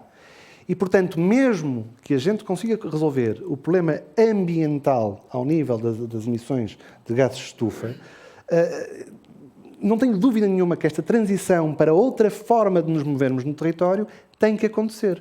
Mais a mais, porque eu sei que os senhores e eu, quando vamos lá para fora, para cidades do tamanho do Porto, não nos preocupamos nada de andar na rua. E não nos preocupamos nada de utilizar os transportes coletivos que existem nas cidades. Porquê é que nós temos essa atitude quando vamos lá para fora e aqui no Porto? Eu moro aqui a 200 metros. A Patrícia, que é a minha mulher, que está ali sentada, disse-me, vamos a pé, certo? Eu com certeza que sim. Quer dizer, mas no absurdo, se calhar podia haver alguém que diz, não, eu daqui para ali vou de carro, vou pegar no carro, vou descer à garagem, pego no carro, venho para a casa da... E nós temos que mudar este chip. Temos mesmo que mudar este chip. Acho que, apesar de tudo, há perspectivas positivas. A minha filha já tem uma relação com os automóveis e com a carta, que ainda não tirou a carta e já tem quase 20 anos, vai fazer 20 anos este ano, e eu tirei a carta mal pude, não é? E não está grandemente preocupada se a carta demorar mais mês ou menos mês. Sabe mexer nas aplicações todas para saber quando é que o autocarro vem e quais são as linhas de metro que tem que apanhar. Tem uma relação com a mobilidade coletiva que eu não tinha na idade, que eu já tinha perdido na idade dela, porque eu quando tinha 14 anos, de facto, só andava de autocarro. Mal pude ter carros, que sei lá, os autocarros, já deixei de saber o número do autocarro que passa à minha porta. A boa notícia é que eu acho que, apesar de tudo, vamos lá ver, eu sou insuspeito de ser assim um grande simpatizante do governo cessante, mas há matérias que acho que foram bem pensadas. Esta da isenção do pagamento da gratuitidade do transporte coletivo até aos 23 anos parece-me interessante. Aliás, tão interessante foi que quando começou pelos 12, nós até aos 18, foi no seu tempo de Cristina, não é? E, portanto, eu acho que é por aqui. É mesmo uma questão cultural. Nós temos uma relação... O português tem uma relação específica com o automóvel. E essa relação, se calhar, tem que evoluir, tem que ser diferente. Não estou a dizer que nós vamos passar, de repente, a deixar de ter automóveis. Eu costumo dizer também a quem trabalha comigo que, às vezes, incorpora com excesso de zelo este discurso e, às vezes, vem-me propor coisas absolutamente radicais em determinadas intervenções destas que eu mostrei, que é nem um lugar de estacionamento. Vocês estão doidos? Os automóveis não evaporam, as pessoas ainda têm automóveis, precisam deles, não é? Quer dizer, há aqui um equilíbrio que tem que acontecer. E eu também não sou de radicalismos e acho que é mesmo uma questão de equilíbrio. Aliás, gerir a cidade e projetar a cidade e planear a cidade é mesmo uma gestão de equilíbrios. Agora, que a nossa relação com a mobilidade urbana tem que evoluir, do meu ponto de vista, não há volta a dar-lhe. Só queria acrescentar 2 ou 3 coisas. Que já passo, tenho aqui uma pergunta, já passo ali. Mas eu sei que o tema não é bem este, mas que uma pergunta foi colocada. Nós fizemos uma transformação silenciosa na cidade. A verdade é esta. Eu acho que se vocês pensarem um bocadinho onde é que os autocarros que fazem as ligações entre cidades em Portugal iam descarregar os passageiros, todos nós nos lembramos como era a Batalha. Se calhar muitos não sabem o que é o Régolo Megalenha, mas é uma coisa ali ao lado do INEM. E muitos outros. A primeira dificuldade é dizer o nome, não é? É isso, eu ainda consegui. Mas a verdade, o que é que nós fizemos nos últimos anos? Nós criamos estações intermodais. É que ninguém fala sobre isto, tem muita piada, porque foi uma transformação mesmo silenciosa, mas a verdade é que hoje os autocarros e os transbordos para meios de transportes diferentes são feitos nas Camélias, são feitos no TIC, que tiram 1000 autocarros do centro por dia, 1000 por dia. Já são 1.200? O TIC... No Natal tivemos 2.500. Sim, mas era a métrica que tínhamos. O TIC, depois passando ali para o Estado de Dragão, indo ao Hospital de São João e terminando na Boa Vista, com o Mercado Bom Sucesso ao lado e Boa Vista. Portanto, hoje, e porquê é que o tema da UNIR não nos afetou? Já imaginaram? Nunca foi problema para nós, por uma razão simples. Quando a UNIR surgiu, nós dissemos que os senhores têm que parar aqui. Já não venham a andar aí pela cidade a recolher passageiros e outras coisas e a tirar aquilo que foi um investimento nosso, e que é um grande investimento nosso, que foi ter assumido os SCCP. Portanto, este é um primeiro tema importantíssimo e que bate nisto das novas linhas de metro e dos polos intermodais onde nós queremos que façam transbordo. O segundo ponto é, e vou pegar neste que no outro dia estivemos a discutir, é esta percepção da cidade. Fala-se muito nas cidades dos 15 minutos, etc. O Porto é uma cidade de 15 minutos. E nós temos dados sobre isto. Há estudos que o Pedro e a equipa do Pedro fez que demonstram que nós, as farmácias, os centros de saúde, uma série de outras áreas, estão tudo a uma proximidade de 15 minutos de nós. Se não me engano, há um ou outro ponto em que nós poderemos melhorar. Mas, no geral, isto acontece. Portanto, isto também responde a isto que o Pedro disse, é que nós temos que nos habituar, provavelmente, a mudar alguns dos hábitos, e vamos ter que mudar, para também ter uma cidade diferente, se assim quisermos. Terceiro ponto. Nunca houve um nível de investimento em transporte público como está a acontecer neste momento. Nós temos mais de 1.000 milhões de euros a serem investidos na cidade. Nunca. Isto era absolutamente inimaginável há uns anos atrás. Inimaginável. Se somarmos as duas linhas de metro e o BRT, estamos a falar nestes valores. E terceiro ponto. Nós temos um problema, e é um problema com o movimento, e o Sr. Presidente da Câmara não se cansa de repetir. Chama-se VCI, e é um autêntico problema, um garrote na cidade. E não é para aqueles 400 e tal mil que nós queremos que venham, porque as pessoas que vêm trabalhar, isso nós queremos lhe dar boas condições, venham de transportes públicos, mas alguns virão de carro, etc. São todos aqueles que passam pela VCI, que não param cá e que vão para outros sítios e que podiam ir por outras autoestradas que até já estão construídas. E para as quais, a semana passada, ainda vimos o Governo a renegociar as condições dessas autoestradas. E eu confesso que até agora estou para perceber se nessa renegociação estão inseridas as coisas que nós há não sei quantos anos andamos a lutar. Portanto, não estão, como é óbvio, se não teriam sido anunciados. São 150 mil carros por dia. Mas é isto que estamos a falar. Em 2013, a primeira vez que fomos eleitos, passavam 90 mil carros de pico na VCI. Hoje passam 160 mil. É isto que estamos a falar. Portanto, é insolúvel enquanto o tema da VCI não for tratado, e não há de ser pelo município. O município está a fazer estas coisas que o Pedro ali mostrou. Tentar arranjar maneiras dos nós, etc. Isto é, o Estado tem que tomar uma decisão sobre o que é que quer para a cidade do Porto. E não vou falar dos níveis de poluição, etc, etc. Peço desculpa, já falei demais, mas este tema era só para não deixar passar. Muitos parabéns pela apresentação e, sobretudo, pelo trabalho que tem feito. Eu não sou propriamente da área e, portanto, desculpem as questões. A primeira questão é o que é que a cidade, como é que a cidade está a pensar em adaptar-se às alterações climáticas? E a segunda questão é, eu penso que o Porto tem algumas ribeiras encanadas. Tem muitas. Eu também acho que tem muitas. Se há vantagem em torná-las a céu aberto, se é possível fazê-lo. Se há vantagem, se é possível. Maravilha. Essa responde Filipe, que é a área dele. Não, mas vamos lá ver. Há aqui uma coisa extremamente importante, que é o seguinte. Eu e o Pedro trabalhamos, e não é só eu e o Pedro, mas nestas questões que têm a ver com o território, obviamente, que estão mais relacionadas com o trabalho do Pedro, nós estamos muito alinhados. Portanto, os temas das alterações climáticas estiveram muito presentes na apresentação que o Pedro mostrou. Os novos parques, em todos os parques têm ribeiras, a maioria deles têm ribeiras. A preservação no PDM com a estrutura ecológica municipal. Portanto, tudo isso está a ser trabalhado no sentido de fazermos face àquilo que é um problema e que está cada vez mais presente. Nós este ano já tivemos, não vou dizer o número, mas para 5 ou 6 eventos extremos no Porto. Eventos daqueles em que, quando chove, nós sabemos que não há capacidade para escoar. Portanto, temos que... Não. Estou a falar... Época de chuvas. Neste inverno, estava a falar do período de inverno. O que é que acontece? Nós temos que criar condições. Onde é que temos que criar as condições? É precisamente nos rios e ribeiras que atravessam o Porto, que são 85 km.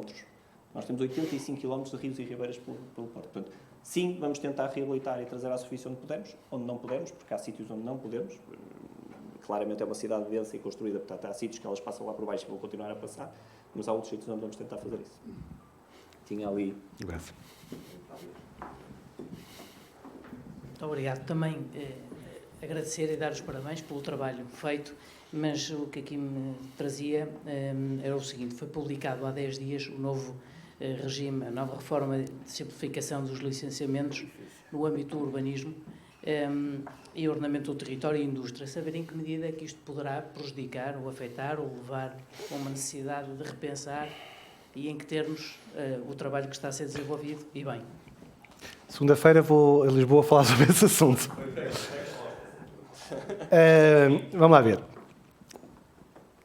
Ponto prévio. Qualquer esforço de simplificação burocrática neste emaranhado que é o urbanismo e a edificação é bem-vindo.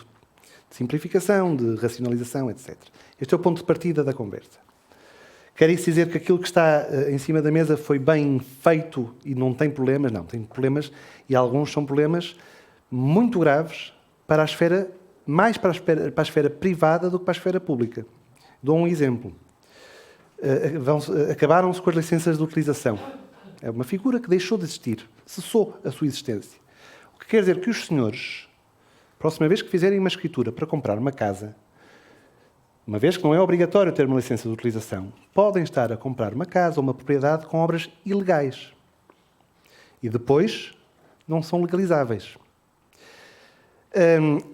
O espírito desta alteração legislativa foi a partilha da responsabilidade. E isso é bem-vindo, do meu ponto de vista, porque nós estamos habituados, talvez desde o Estado Novo, ao Estado paizinho, ao Estado pai, o paizinho que me diz o que é que eu posso fazer e o que é que eu não posso fazer. E já somos grandinhos, e se calhar já não precisamos do paizinho a dizer o que é que podemos fazer e o que é que não podemos fazer. E, portanto, o espírito desta alteração legislativa é a da responsabilização dos técnicos, arquitetos e engenheiros e outros especialistas, no cumprimento das normas aplicáveis à construção. E isto é bem-vindo. O problema é que esta partilha também é feita com o particular que nada entende da matéria. Esse é um dos problemas. O outro problema que eu encontro, que eu também não sei como é que vai ser resolvido, é que também se aboliram os alvarás de construção. Eu posso estar aqui mesmo a noite toda a falar sobre esta matéria. Ora bem, como é que um banco vai financiar uma operação urbanística sem um papel passado pela entidade camarária dizendo que aquilo que se quer construir está de acordo com a lei? Qual é o banco que vai incorporar o risco de financiar uma operação que não sabe se é legal? Como é que isto se resolve? Eu não sei. Depois há uma outra matéria. Aumentou-se a densidade possível num pedido de informação prévia. E se eu submeter à Câmara Municipal um PIP, um pedido de informação prévia com determinadas características, depois não preciso de submeter essa operação urbanística a licenciamento. Basta-me declarar que vou iniciar uma obra. É isenta de controle prévio, é isso, não é? Pronto. Quando é que se liquidam as taxas? É que a isenção de licenciamento não é isenta do cumprimento das regras. Portanto, há um conjunto de matérias que partem de um fundo bondoso, mas que não foram, do meu ponto de vista, devidamente ponderadas, no afã de tentar acabar com um pretexto invocado até à náusea relativamente à diminuição de fogos construídos. Eu tenho um PowerPoint acerca disto. Não, este não é PowerPoint, porque este é efetivo, este já entrou em vigor. O que é que eu estava a dizer? Perdi-me. Não, estava a falar do pretexto. Porque a forma como eu penso, isto sou eu a fazer a interpretação do pacote mais habitação. A forma como eu acho que o pacote mais habitação foi feito foi, eu tenho consultores da extrema esquerda ao mais liberal possível. E pergunto a cada um deles o que é que eles querem. E dou uma coisinha a cada um. E a mistura, o resultado é uma amálgama de matérias e de decisões e de propostas que são absolutamente incoerentes entre elas. Imagino que esta alteração do licenciamento tenha sido pedida pelos promotores imobiliários, pelas diversas associações do setor. Porque há esta... Enfim, eu também vou... Eu tenho uma relação com toda a fileira, incluindo com a promoção imobiliária intensa. E vou aos encontros, e vou aos colóquios, e vou aos seminários. E é invocado sempre como causa, como uma das primeiras causas da diminuição do número de fogos construídos no país, a dificuldade em licenciar. Ora, isto, eu tenho muito apreço pela fileira imobiliária, tenho muitos amigos nessa área, mas esta matéria em particular é irrealista e não é verdade. E o dado é este. Em 2000, licenciaram-se e construíram-se 5 vezes mais fogos do que em 2023. E eu sou arquiteto, ninguém me consegue convencer que era mais fácil licenciar em 2000 do que em 2023. E, portanto, eu peço desculpa, mas eu não acredito que a causa primeira da diminuição do número de fogos no mercado imobiliário seja a dificuldade em licenciar. Porém, também sempre que vou a uma escola de arquitetura falar com futuros colegas meus, eu tenho uma coisa que é bastante agradável para eles ouvirem, mas que eu tenho que dizer, é que o primeiro responsável por um mau projeto não sou eu que o aprovo, são os senhores que o fazem. E, portanto, esta partilha de responsabilidade, do meu ponto de vista, é bem-vinda. É a emancipação até intelectual dos meus colegas. É perceberem que, se fizerem asneira, a culpa é tua, não é minha. Agora, eu reconheço que há aqui vários riscos. Há o risco de financiamento, há termos trocado rapidez por segurança. Temos menos segurança para termos mais rapidez.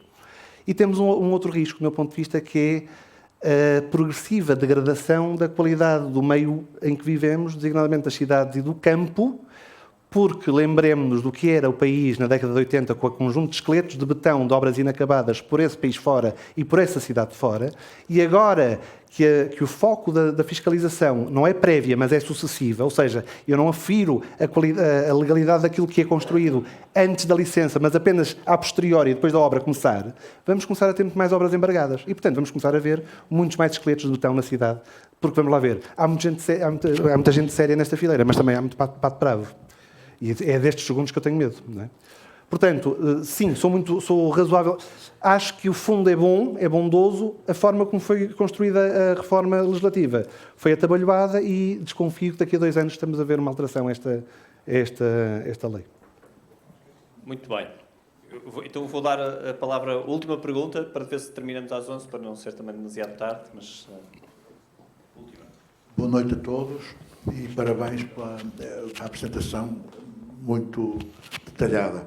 Eu é uma pergunta específica em relação às zonas 21 e, nomeadamente, para a zona da área de Miguel Bombarda, Sulfeita e Carlos Alberto, como vai ser feita a articulação do metro, nomeadamente da Praça da Galiza, com a maternidade. Portanto, que há ali umas zonas que não há passagens peatonais e, portanto, como é que vai ser desenvolvido e a arborização e peatonização dessa zona?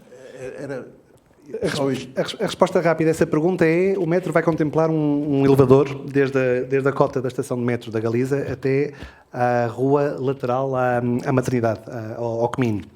Portanto, é assim que se vai fazer a articulação entre o metro e a cota alta. Mas só explicar, para quem não sabe o que é que são as zonas 21, eu tenho que estar assim porque eu já estraguei esta coisa outra vez. Só para explicar o que é que são as zonas 21, são quarteirões, são zonas da cidade bem servidas por metro, ou que vão ser bem servidas por metro, onde o que se pretende é que progressivamente se retire o estacionamento à superfície, se proíba o estacionamento à superfície, substituindo por garagens para moradores, ou de parques para moradores dentro dessas zonas, dessa forma devolvendo o espaço público à fruição dos cidadãos. Porque, mais uma vez, também era uma coisa que eu gostava de dizer quando estávamos a discutir o plano diretor municipal, não há política de mobilidade sem se ter uma política para a imobilidade, para o estacionamento. Porque um carro parado na rua gasta 10 metros quadrados de solo. Numa cidade pequena, como a cidade do Porto, que tem menos de 42 km quadrados, e onde o rácio entre espaço público e espaço privado é 28,72, por oposição a 49,51 na ilha de Manhattan, por exemplo.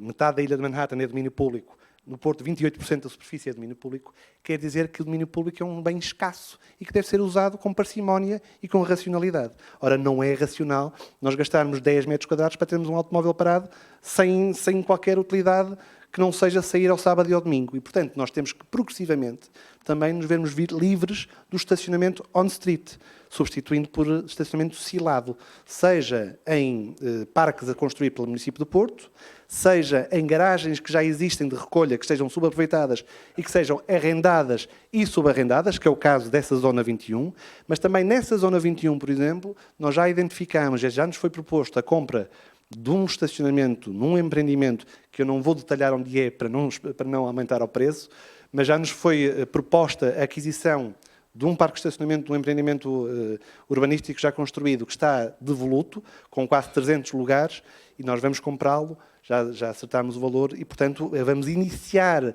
precisamente esta política nessa Zona 21, retirando automóveis das ruas e substituindo por avanças para moradores, com o mesmo preço que se pagaria se a avança fosse utilizada no espaço público, mas o estacionamento é feito indoor e não na rua.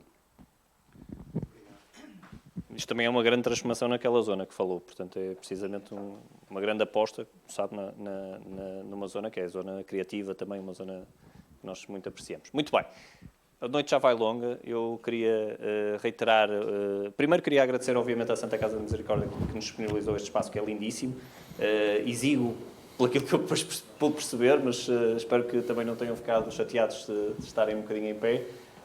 Espero que todos tenham gostado da iniciativa. Continuamos a fazer por uma perspectiva de transparência, é assim que nos vimos sempre, desde a primeira hora, a servir a população do Porto, e assim continuaremos. Haveremos de anunciar os próximos eventos que espero que possam participar, e uma boa noite a todos. Muito obrigado.